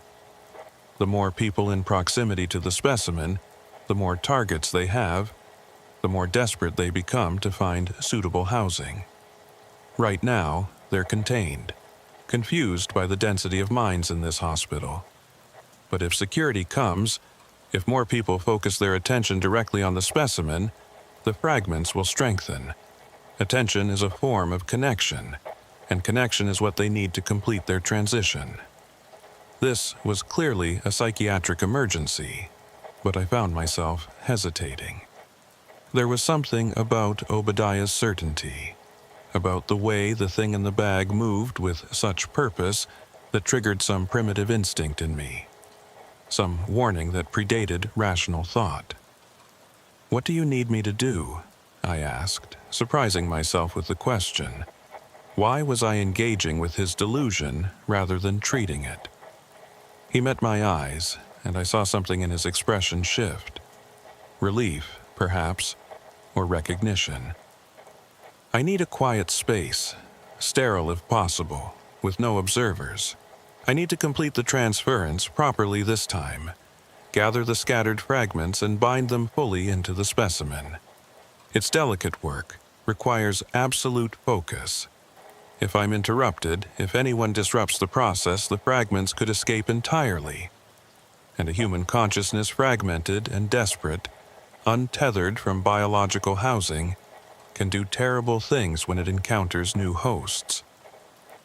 I should have refused. I should have called for psychiatric evaluation and security and had him transferred to a locked unit. But there was something about the movement in that bag, something about the sound it was making, that bypassed my rational mind and spoke directly to some deeper awareness. Against every protocol, every bit of training, I found myself saying, "There's a supply closet at the end of this hall. It's large, has good lighting, and is rarely used during night shifts. You could work there undisturbed." Obadiah stood carefully, cradling his injured hands, and picked up the satchel. As he moved past me toward the door, he paused. "You have the sensitivity, Dr. Mercier. Not many do. You can perceive the thing in the bag not just as physical movement, but as intentional presence. That sensitivity is rare and valuable. If you survive tonight unchanged, consider that a gift. If you don't, well, consciousness continues in one form or another. The shape matters less than you'd imagine." I led him to the supply closet, unlocking it with my hospital keycard and switching on the lights. It was exactly as I'd described, spacious, well-lit, lined with shelves of medical supplies. Obadiah entered and set his bag on the small table used for organizing inventory. He looked at me expectantly, and I realized he was waiting for me to leave, to give him privacy for whatever he was about to do. But I found I couldn't. Some combination of medical responsibility and morbid curiosity rooted me to the spot. "I need to observe," I said. "If you have a medical emergency, I need to be present." He considered this, then nodded slowly. "Very well, but understand that observing creates connection. By witnessing this, you become part of the process. You may see things that will change your understanding of consciousness, of death, of the boundaries between human and animal awareness. Once seen, such things cannot be unseen. He unwrapped the cloth from the shape in his bag, revealing the specimen beneath. It was indeed a cat, or had been, a gray tabby, preserved with remarkable skill. The fur looked soft, the positioning natural, as if it had simply curled up for sleep. But the eyes were wrong. Instead of the glass taxidermy eyes I'd seen among Obadiah's supplies, this specimen had eyes that gleamed with something that looked uncomfortably like awareness. They moved, tracking movement, focusing on me with an intensity that no dead thing should possess. And I could hear it now more clearly, that sound between voice and animal cry, coming from the preserved cat's throat despite the fact that it possessed no lungs, no vocal cords, no biological mechanism to produce sound. Obadiah laid out his tools with careful precision. Needles of various gauges, thread that seemed to shimmer in the fluorescent light as if woven from something other than cotton or silk, and a small vial of liquid that was so dark it appeared to absorb light rather than reflect it. He positioned himself over the specimen, his bandaged hands hovering above it, and began to speak in a language I didn't recognize. Not Latin, not any modern tongue I'd heard, but something older, with syllables that seemed designed for mouths shaped differently than human mouths. As he spoke, the temperature in the supply closet dropped noticeably. My breath became visible in the air, and frost began forming on the metal shelves. The specimen began to convulse, its preserved limbs twitching and jerking in ways that suggested something was fighting to animate them. The sounds it made grew louder, more desperate, cycling between human speech too distorted to understand and animal cries of distress. Obadiah selected one of the needles, threaded it with the shimmering thread, and began to sew. But he wasn't sewing the specimen, he was sewing the air around it. His needle passing through empty space, the thread remaining suspended as if he were embroidering reality itself. With each stitch, patterns became visible, geometric shapes hanging in the air, glowing faintly, connecting the specimen to points in the room that seemed to correspond to nothing physical. I watched, transfixed, as the patterns grew more complex, more dense. They looked almost like neural networks, branching pathways of connection drawn in light and thread. And at certain nodes in the network I could see them, the fragments Obadiah had described. They looked like tears in the air, places where the normal appearance of reality had been disrupted. And through those tears, I could see something moving. Not physical movement, but consciousness without form, awareness without housing, desperate and angry and afraid. Obadiah's needle moved faster, stitching the fragments, drawing them toward the specimen, weaving them into the pattern that would bind them to the preserved cat. But something went wrong. One of the fragments broke free from the pattern, pulling away from Obadiah's careful stitching. It hung in the air for a moment, a tear in reality that pulsed with frustrated awareness, and then it moved toward me. I felt it before it arrived, a cold pressure against my thoughts, something trying to push into my mind, seeking purchase, seeking embodiment. I stumbled backward, hitting the shelves behind me, and the fragment followed, relentless. I could feel it testing my boundaries, looking for weaknesses in my sense of self, trying to find a way in. And worst of all, I could understand it. I could feel its desperation, its terror of non-existence, its driving need to continue despite death, to persist in any form rather than dissolve into nothing. Obadiah shouted something in that ancient language, and his needle changed trajectory, stabbing toward the fragment that was assaulting me. The thread caught it, hooked it, and with a violent jerk, Obadiah pulled it back into the pattern, weaving it forcefully into the network surrounding the specimen. But in that moment of contact, when the fragment had touched the edges of my consciousness, I felt something transfer. Memories that weren't mine flooded through me. An elderly woman's memories, disjointed and fragmentary. The smell of lavender sachets in a dresser drawer. The sensation of arthritic pain in hands that once played piano with grace. The view from a window overlooking a garden. The moment of death, sudden and unexpected, heart simply stopping mid-beat. And then the decision, the choice to continue, to experience existence from a simpler perspective, to be reborn as something that knew only comfort and contentment rather than regret and pain. The flood of foreign memory receded as Obadiah completed his stitching, gathering all the fragments and binding them into the preserved specimen. The cat's body shuddered one final time, and then it was still. But still in a different way than before. Not the stillness of preserved death, but the stillness of sleep. Its chest rose and fell, though it possessed no lungs. Its ears twitched, though the muscles that would move them were long since dried and preserved. It had become something impossible, a vessel of continued consciousness wearing the form of death, awareness housed in tissue that should have been incapable of supporting it. The cat opened its eyes, those strange, aware eyes, and looked directly at me. And in that gaze, I saw recognition. The elderly woman, reassembled and rehoused, was in there. She was looking out through feline eyes, experiencing the world through a cat's sensory apparatus, thinking thoughts simplified and transformed by her new neural architecture. Obadiah sagged with exhaustion, his bandaged hands trembling from the effort of the work. He looked at the cat, at me, and then carefully wrapped the specimen again, tucking it gently back into his satchel. It's done. She's stable now, fully transferred. The fragments that escaped are bound. She'll sleep for several days as consciousness adapts to its new housing, and then she'll wake as what she chose to become. A cat, content and simple, free from the complexities that made her human life unbearable. He turned to me, studying my face with concern. You were touched by one of the fragments. I saw it make contact before I could pull it away. Are you experiencing any symptoms? Intrusive memories? Sensory distortions?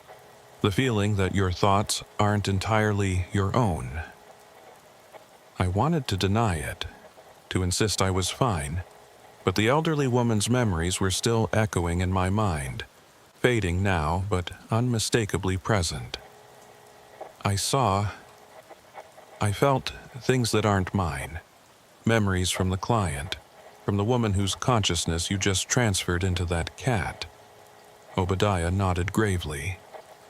That's the contamination I mentioned earlier, the danger of creating bridges between consciousnesses. Small portions can jump, can leave traces. Usually they fade over time, metabolized and forgotten like dreams. But sometimes they integrate, becoming part of your own memory structure. You'll carry a piece of that elderly woman for the rest of your life, Doctor. Her preferences might influence yours. Her fears might become your fears. Her memories might surface unexpectedly, and you'll struggle to remember if they really happened to you or to someone else. The implications of what he was saying, if true, were staggering. My sense of self, my identity, had been compromised by contact with a fragment of someone else's consciousness. How could I trust my own memories now? How could I be certain which thoughts were mine and which were borrowed? Obadiah seemed to read my distress. It's not as terrible as you fear. We're all composite beings, Doctor. Every interaction with another person leaves traces, neurologically speaking.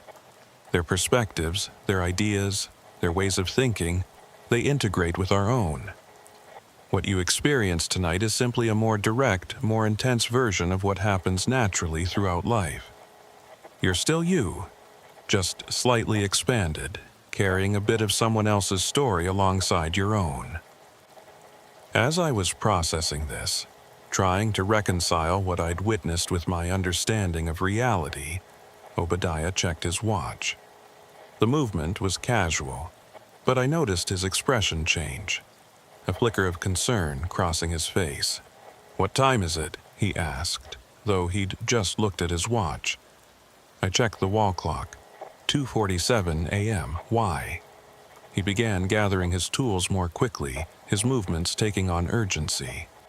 "We need to finish this conversation elsewhere, not in this room. The hour is approaching." His cryptic statement sent a chill through me. "What hour? What are you talking about?" Obadiah's pale eyes met mine, and for the first time I saw genuine fear there. 3 o'clock in the morning, doctor. The hour when boundaries are thinnest, when the work I do becomes most dangerous.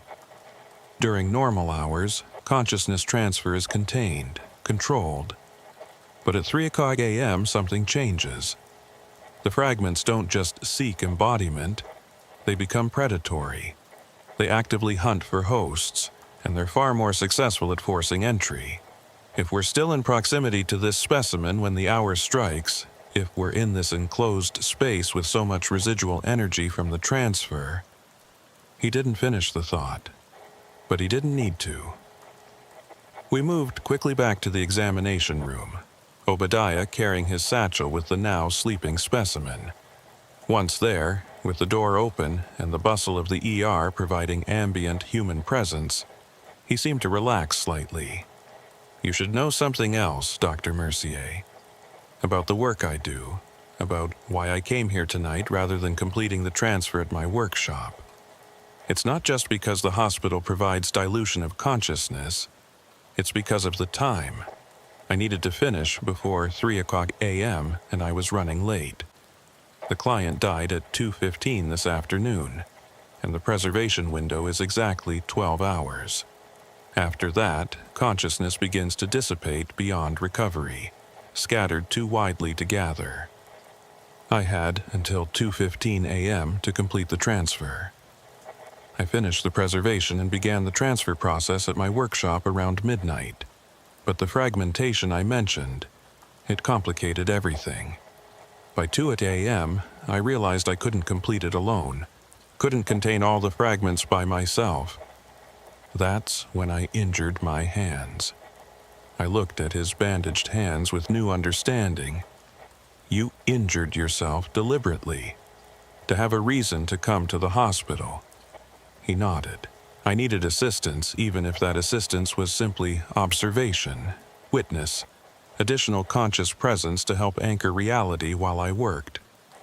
One person alone at 3 o'clock a.m. attempting complex consciousness transfer, the risk of losing control is too high. But 2 people, even if one is merely observing, creates enough stability. Your presence, your attention, your conscious awareness, it helped anchor the pattern, kept the fragments from dispersing entirely. You saved that woman's consciousness, doctor, even if you don't fully understand how. I was about to respond when I noticed the clock. 2:55 a.m. 5 minutes until the hour. Obadiah feared. And as I watched, something began to change in the ER. Nothing obvious, nothing I could point to with certainty, but the quality of light seemed different, the ambient sounds slightly off. Other staff members continued their work, unaware, but I felt it. A thinning, a sense that the boundary between what was and what could be was becoming permeable. Obadiah felt it too. He stood up, clutching his satchel to his chest, his body tense with anticipation or dread. "It's starting," he whispered. 3 o'clock approaches, and the world shifts. Can you feel it, doctor? The way reality loosens becomes negotiable. This is why the old traditions chose this hour for their work, for transitions, for transformations, for crossing boundaries that are usually fixed. But it cuts both ways. What can be transferred in can also leak out. What should remain contained can escape. As he spoke, I noticed other patients in the ER beginning to react. An elderly man in the waiting area stood up abruptly, looking around with confusion as if he'd suddenly found himself in an unfamiliar place. A woman being treated for a minor laceration started crying, but when the nurse asked what was wrong, she said she didn't know, that she suddenly felt like she was remembering someone else's tragedy. At exactly 3 o'clock a.m., the lights flickered. Just for a second, barely perceptible, but in that moment of dimness, I saw them. Shapes in the periphery of my vision, forms that didn't correspond to the people physically present. They were shadows, but shadows that moved independently, that reached toward the living with something like hunger or longing or desperate need. I blinked and they were gone, but the sense of presence remained. Obadiah had gone perfectly still, his eyes closed, his lips moving in silent recitation of that strange language he'd used during the transfer. The specimen in his bag began to move again, more animatedly than before. I could hear it clearly now, not just vocalizing but speaking, words emerging from that impossible throat. Cold, so cold. Where am I? What happened? I can't feel my hands. I can't feel my body. What did you do to me? The voice was human, female, elderly. The client whose consciousness now inhabited the preserved cat. But there was distortion in it, interference, as if multiple voices were trying to speak through the same channel. Obadiah's eyes snapped open. She's waking early. The 3 a.m. effect, it's accelerating the integration. She shouldn't be conscious yet, shouldn't be able to vocalize for at least 3 days. The hour is forcing premature activation. He opened the satchel carefully, and the cat emerged, or rather, stood up within the bag, looking around with those too aware eyes. Its movements were jerky, uncoordinated, the consciousness within still learning to operate its new form. It looked directly at me and spoke again, the words slightly clearer now. "Doctor? You're the doctor who was there. You saw what happened. Help me. I don't understand what I've become." I asked to continue, asked to experience life from a simpler perspective, but this, I'm trapped. I'm locked in the wrong shape. He promised it would be peaceful, simple, but I can still think like a human. I can still remember everything I was, and now I'm imprisoned in a body that can't express it, can't interact with the world the way I need to. This was wrong. According to what Obadiah had described, the transfer should have simplified her consciousness, adapted it to feline neurology, created something that thought as a cat thinks. But whatever had happened at 3 a.m. had disrupted that process. She retained full human consciousness trapped in an animal form, aware of what she'd lost, but unable to return to it. The horror of that realization must have shown on my face, because Obadiah moved quickly, pulling the cat back into the satchel and closing it despite her vocal protests. "This is why I feared 3 a.m., he said grimly. "The hour doesn't just thin boundaries, it corrupts processes. What should have been clean integration became something else. She'll stabilize eventually, adapt over time, but for now, she's experiencing the worst of both states. Human awareness with animal limitations." I felt sick. "You need to reverse it, transfer her back, let her die naturally, anything but leaving her like this." Obadiah's expression was pained. There is no reverse. The body she left behind was cremated per her instructions. She made all the arrangements before coming to me, ensuring there was no possibility of return.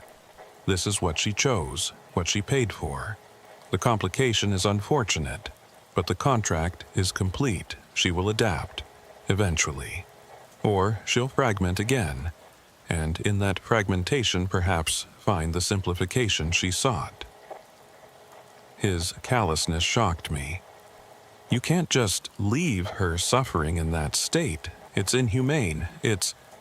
I stopped, realizing the absurdity of applying human ethics to a situation that violated every principle of human experience. The clock read 3:03 a.m. now, and the strange quality to the ER was beginning to fade. Reality was solidifying again, returning to its normal state. The shadows I'd glimpsed were gone, the other patients settling back into their own identities. But the cat in Obadiah's satchel continued to speak in that distorted human voice, continued to beg for help I didn't know how to provide. "I need to leave," Obadiah said, standing carefully. Being in a hospital during the aftermath of 3 a.m. is dangerous. Too much concentrated consciousness, too many people in liminal states between life and death. The residual effect can create unintended connections, unwanted transfers. I've seen it before. Hospital staff who suddenly carry memories from patients they've never met. Patients who wake from anesthesia speaking in voices that aren't their own. He moved toward the exit, but I stepped in front of him. "I can't let you leave with her, not in that condition. She needs help. She needs time," Obadiah interrupted. And silence.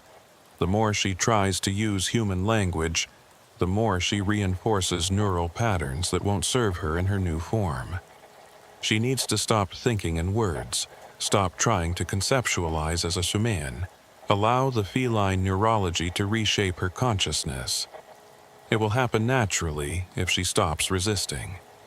But your intervention, your sympathy, your attempts to help, they're actually making it worse, strengthening the very patterns that need to dissolve. I didn't know what to do. Ethically, medically, legally, none of my training covered this situation. A human consciousness had been transferred into an animal body, was suffering, and I had no framework for intervention. While I hesitated, Obadiah moved past me, walking quickly toward the ambulance bay exit.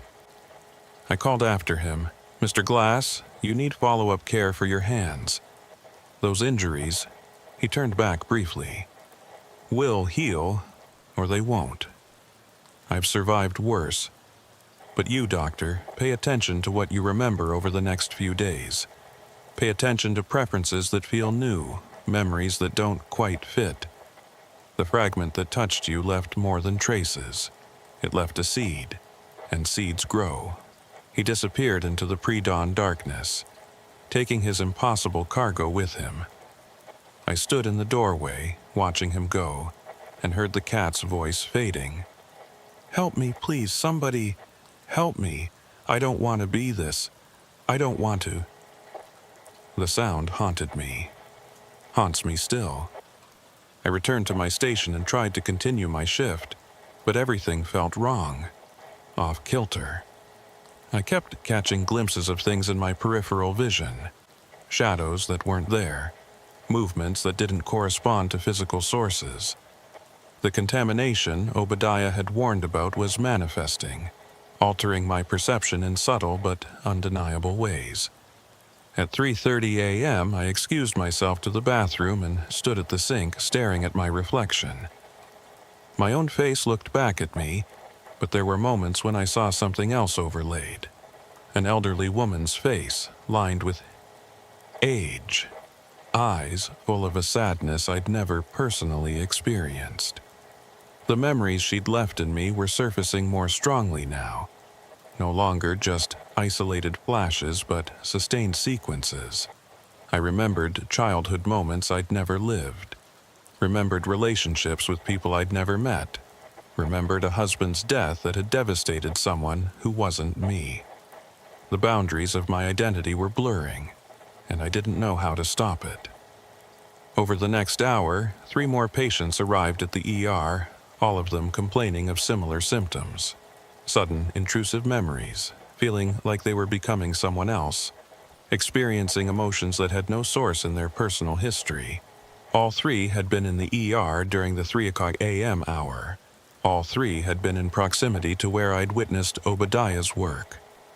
The effect was spreading, residual energy from the consciousness transfer creating small tears in the boundaries between individual identities. I treated them symptomatically. Anxiolytics, reassurance, psychiatric consultation. But I knew the truth. They were experiencing the same contamination I was. the same permeability that Obadiah's work had introduced into our contained environment. By the end of my shift at 7 o'clock a.m., I'd documented 6 cases of sudden onset dissociative symptoms, all connected by proximity to the supply closet where the transfer had occurred. I wrote careful, clinical notes that mentioned nothing of what I'd actually witnessed, framing everything in terms of possible toxin exposure or mass psychogenic illness. But in my personal journal, I wrote the truth, all of it, everything I'd seen and felt and understood. I wrote it because I needed evidence that it had happened, proof that I wasn't simply losing my mind, creating elaborate delusions to explain experiences I couldn't process. I went home after my shift but couldn't sleep. The elderly woman's memories were stronger during rest, surfacing in what should have been dreams but felt more like direct recollection. I experienced her life in fragments: childhood in rural Iowa, young adulthood during wartime, marriage and children, and the slow accumulation of years. But these weren't just memories. They came with emotional content, with the felt sense of having lived those experiences. They were integrating with my own neural patterns, becoming part of my autobiographical memory in ways I couldn't prevent or reverse. 3 days later, I noticed changes in my behavior. I'd started preferring foods I'd never liked before: applesauce with cinnamon, weak tea with honey, soft bread with butter. These were her preferences, the elderly woman's, and they'd become mine without conscious decision. I found myself humming songs from the 1940s, melodies I'd never learned but somehow knew perfectly. My handwriting was changing too, becoming more rounded, more feminine, incorporating flourishes that had never been part of my script.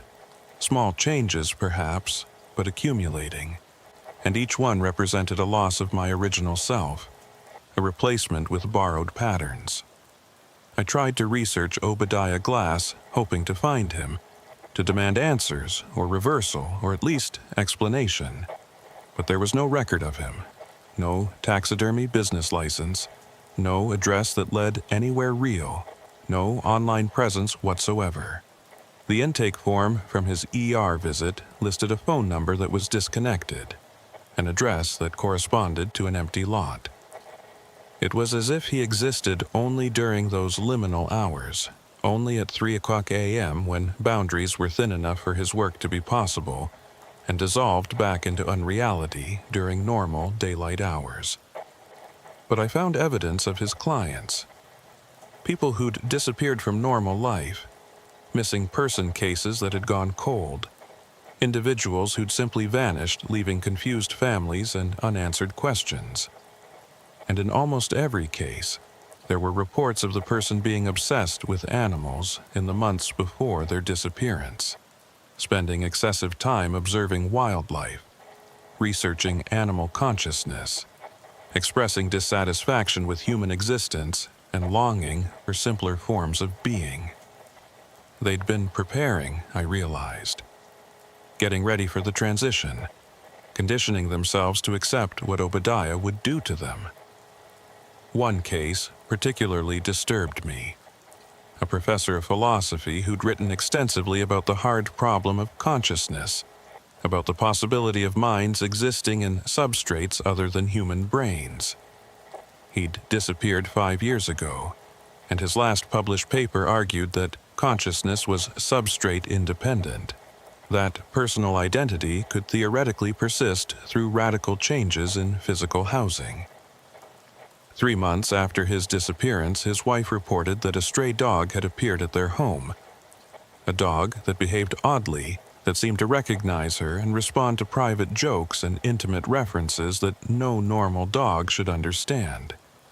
She'd kept the dog for 2 years before it died of old age, and in her grief counseling sessions, she'd confessed to her therapist that she believed, truly believed, that the dog was her husband, transferred into animal form, trying to communicate his continued existence through behavior and recognition that transcended normal canine capacity.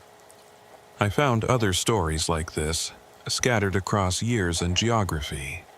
always someone disappearing, always reports of animals behaving with uncanny intelligence or recognition, always families torn between grief and the unsettling suspicion that their loved ones had chosen to continue in forms that couldn't speak, couldn't explain, couldn't maintain the relationships they'd left behind. Obadiah's work, I realized, wasn't isolated or occasional. He'd been operating for decades at least, facilitating transitions for people who chose consciousness over form, existence over identity, who were willing to sacrifice their humanity for the promise of continued experience in simpler, less troubled states. The question that haunted me was, how many? How many preserved animals around the world were actually vessels for transferred human consciousness? How many household pets, zoo specimens, taxidermy displays contained awareness that was fundamentally human, trapped in forms that couldn't express their nature? The implications were staggering and horrifying, suggesting that consciousness was far more portable, far more resilient, far more strange than any scientific framework acknowledged. At night, I dreamed the elderly woman's dreams, or rather, I experienced what she was experiencing in her new feline form. I felt her confusion, her horror at her inability to communicate, her growing realization that the simplification she'd sought wasn't coming, that she was condemned to experience existence from within a form that couldn't accommodate her human thought patterns. I felt her trying to meow and producing that terrible hybrid sound, part animal cry and part attempt at human speech. I felt her looking at her paws and experiencing the existential terror of having hands but being unable to use them, having opposable thumbs that were now fused into pads and claws. She was suffering, and through the connection the fragment had created, I was suffering with her. I returned to the hospital 2 weeks later for my next shift rotation, and immediately noticed something wrong. The supply closet where Obadiah had performed his work had been sealed off. Yellow tape across the door, a maintenance sign claiming it was temporarily closed for repairs. When I asked the day shift supervisor about it, she looked uncomfortable. There's been incidents.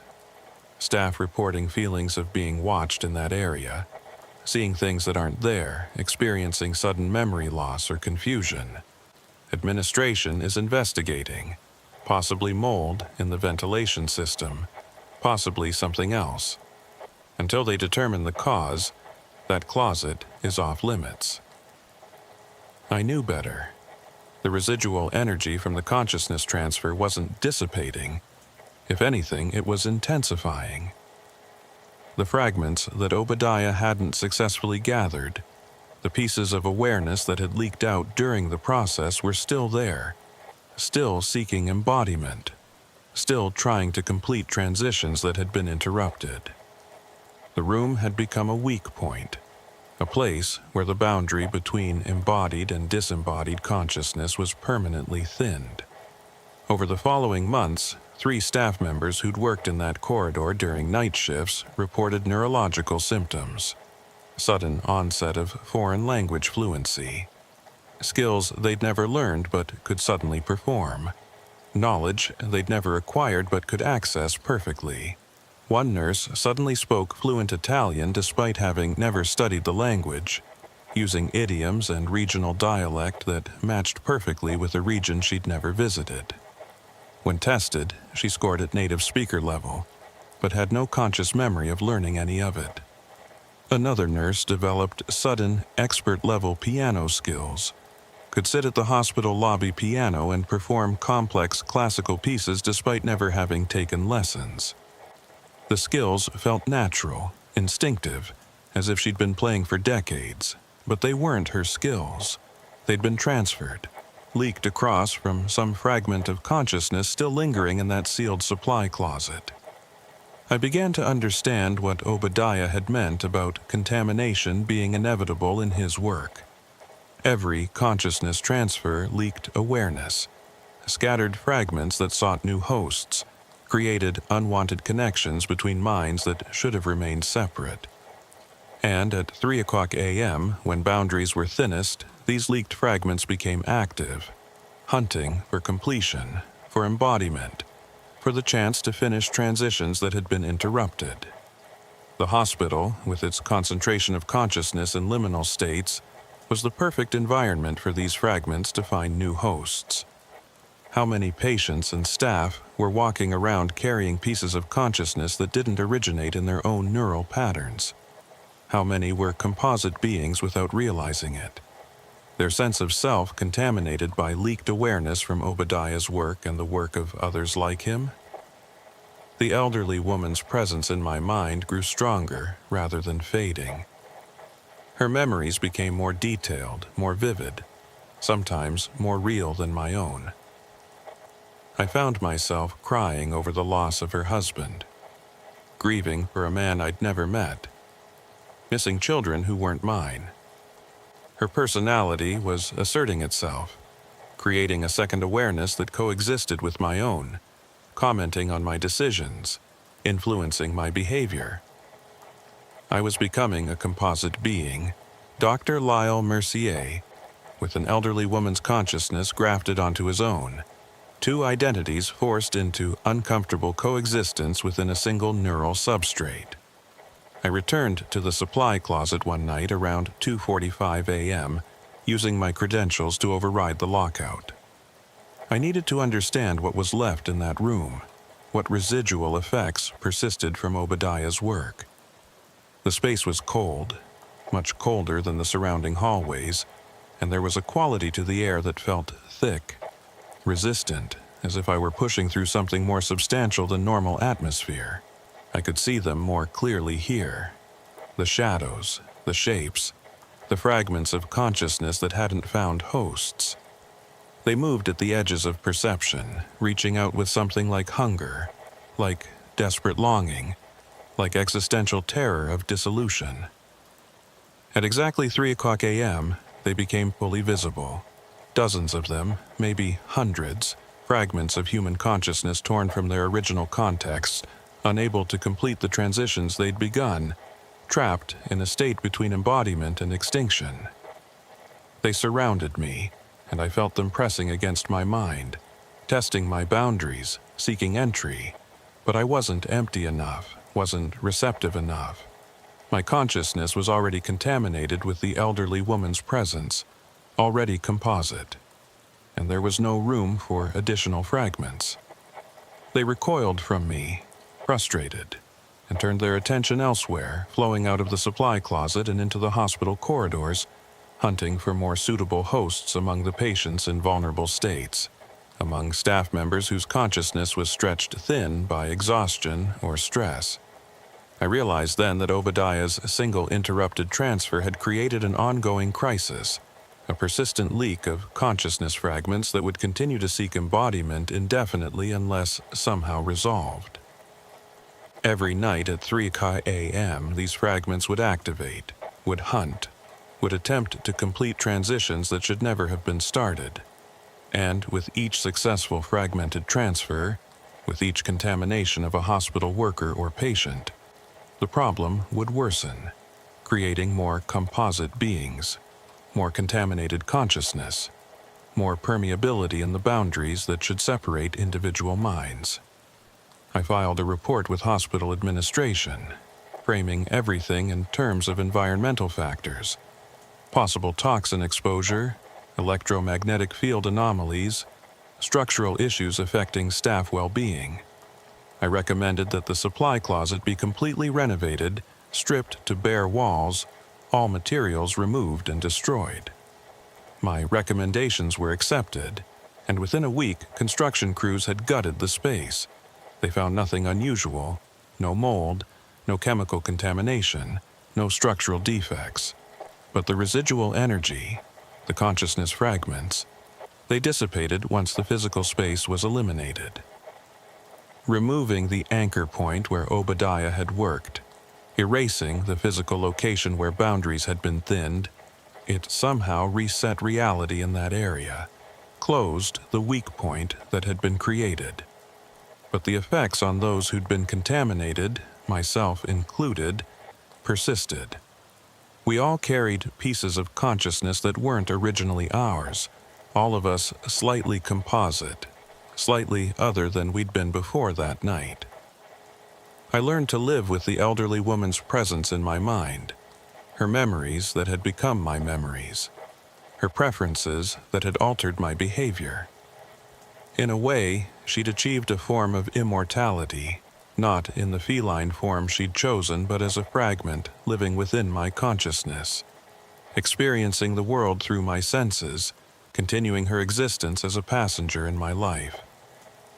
I never saw Obadiah Glass again, never found any trace of him beyond that one night, but I know he's out there, continuing his work, facilitating transitions for people who seek them, creating vessels of transferred consciousness in animal forms.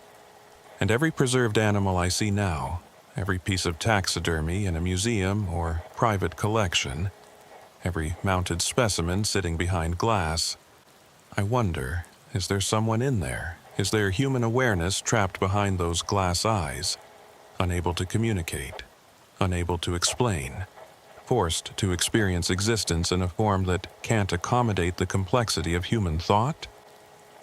The question haunts me more than any ghost could, because unlike ghosts, this is real. This is happening. This is what consciousness actually is, not some ethereal soul, but a pattern of information that can be transferred, copied, fragmented, contaminated, preserved in substrates that were never meant to house human awareness. The taxidermist's hands, those injured, bandaged hands, they haunt me most, because I understand now what caused those injuries, what made him cut and burn himself with such precision. The work demands sacrifice, demands sympathy, demands that the practitioner understand the form they're creating well enough to map consciousness onto it. Those cuts, those burns, they were practice, they were preparation. They were Obadiah learning to understand the pain and limitation of the forms he was filling with transferred awareness. Every scar on his body represented a client, a transfer, a consciousness successfully relocated from human to animal form. His flesh was a map of his work, a record of transformations facilitated over decades of practice. And somewhere in the city, perhaps nearby, perhaps far away, there's a gray tabby cat carrying an elderly woman's consciousness, experiencing existence from within a form that wasn't meant for human awareness, unable to communicate, unable to explain, suffering in silence because the transfer that should have simplified her consciousness was corrupted by the 3 a.m. hour, creating instead a hybrid awareness that's neither fully human nor fully feline. She's alive, technically. She continues. But at what cost? And was that cost something she truly understood when she made her choice, when she agreed to Obadiah's terms, when she chose consciousness over comfort, existence over identity? These are the questions I carry now, along with her memories, along with the fragment of her awareness that persists within my own. I am Dr. Lyle Mercier, but I'm also slightly her, whoever she was before she chose to become something else. We coexist uneasily, two patterns of consciousness forced into a single neural substrate by proximity to a process that should never have been interrupted, that should never have occurred in a hospital at 3 a.m. when boundaries are thinnest and consciousness most permeable. I carry her, and I carry the memory of what I witnessed, and I carry the knowledge that identity is far more fluid, far more transferable, far more contaminated than we pretend. The taxidermist's hands created something impossible, and I witnessed it, and that witness changed me permanently. I can never again believe in the sanctity of individual consciousness, in the inviolability of personal identity, in the clear boundaries between self and other. Because I've seen those boundaries crossed, pierced, dissolved. I've felt foreign consciousness touching my own, leaving traces, planting seeds, creating permanent alterations in who and what I am. And I know that somewhere in the world, practitioners like Obadiah continue their work, continue to transfer, continue to preserve consciousness in forms never meant to house it, creating a hidden population of transferred awareness living in animal bodies, trapped between states, experiencing existence in ways that violate every assumption about the nature of mind and self. The hands. Always I return to the hands. Those cut, burned, bandaged hands that created impossible transformations. They were tools, instruments, but also victims, sacrifices to the work they performed. And sometimes, late at night when I'm alone, I look at my own hands and wonder, what am I capable of creating? What could I transfer, preserve, transform? The knowledge is in me now, leaked across from Obadiah's practiced certainty, contaminating my own consciousness with the how and why of consciousness transfer. I could do it, theoretically, could facilitate the same transitions he facilitates, could help people escape their human limitations, could preserve awareness in forms that might outlast flesh, could create vessels of continued consciousness that experience existence through alien senses, alien neurology, alien forms. But I don't. I resist. Because I've seen the cost, felt the suffering, experienced the horror of consciousness trapped in the wrong substrate. The elderly woman in the cat, her voice crying out for help in that impossible hybrid sound that haunts me more than any medical failure, more than any patient I couldn't save. Because I could have stopped it, could have refused to witness, could have called security immediately and had Obadiah removed before he completed his terrible work. But I didn't. I stayed, I watched, I participated through observation, and in doing so, I became complicit in her transformation, in her suffering, in the corruption that the 3 a.m. hour introduced into what should have been a clean transfer. I am contaminated. We're all contaminated, everyone who was there that night, everyone who was in the ER during the 3 a.m. hour, when boundaries thinned and consciousness became permeable. We carry fragments, memories, preferences that aren't our own. We're composite beings now, slightly other, slightly changed, permanently altered by proximity to work that shouldn't occur in hospitals, shouldn't occur anywhere that ordinary consciousness congregates. And we can never return to the comfortable ignorance we had before. The belief that we're singular beings, discrete individuals with clear boundaries and uncomplicated identities. We know better now. We've felt the permeability, experienced the leak, carried the overflow of consciousness that had nowhere else to go. The taxidermist's hands. I dream about them constantly. In my dreams, those hands reach for me, offering transformation, offering escape from the burden of human awareness, offering the simplicity of animal existence. And part of me, the part that's been contaminated, the part that carries the elderly woman's longing for peace and simplicity, part of me wants to accept, wants to let those hands work their impossible art on my consciousness, transfer me into some form that doesn't carry the weight of medical responsibility, the burden of knowledge, the curse of awareness that's seen too much, understood too completely the fluidity and fragility of identity. But I resist. I continue. I work my shifts, treat my patients, carry my contaminated consciousness through the routines of ordinary life. Because if I don't, if I surrender to the temptation of transformation, then I become like her, like the woman in the cat, like all the others who chose consciousness over form and found themselves trapped in states they never anticipated, suffering in ways they never imagined. Better to carry the contamination, better to live as a composite being, better to persist in this slightly compromised identity than to risk the complete loss of self that comes with transfer into forms that were never meant to house human awareness. The hands, the work, the hour, the fragments, the contamination. These are what I carry now, what I'll carry until my own consciousness finally dissipates, scattered beyond recovery, lost to the same entropy that claims all patterns eventually. And when that happens, when I die, I wonder, will my consciousness fragment too? Will pieces of me leak out, seek new hosts, contaminate others the way I've been contaminated? Will future doctors carry traces of Dr. Lyle Mercier mixed with traces of an elderly woman whose name I never learned, creating ever more complex composites of consciousness that persist beyond the bodies that originally housed them? These questions have no answers.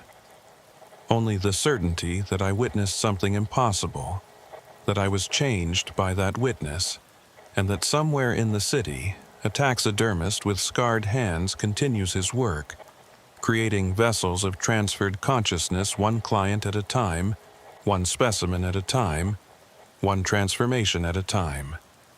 And at 3:00 a.m. every night, when boundaries are thinnest, his work becomes most dangerous, most likely to leak consciousness into spaces where it doesn't belong, most likely to create contamination in those who witness or assist, or simply exist in proximity to the impossible transformations he facilitates.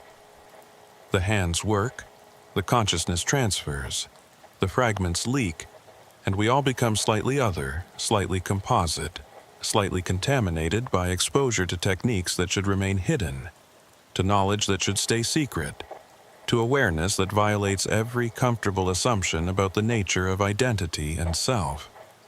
This is what the taxidermist taught me. This is what I can never unlearn. This is what I carry, along with her memories, her preferences, her presence in my consciousness.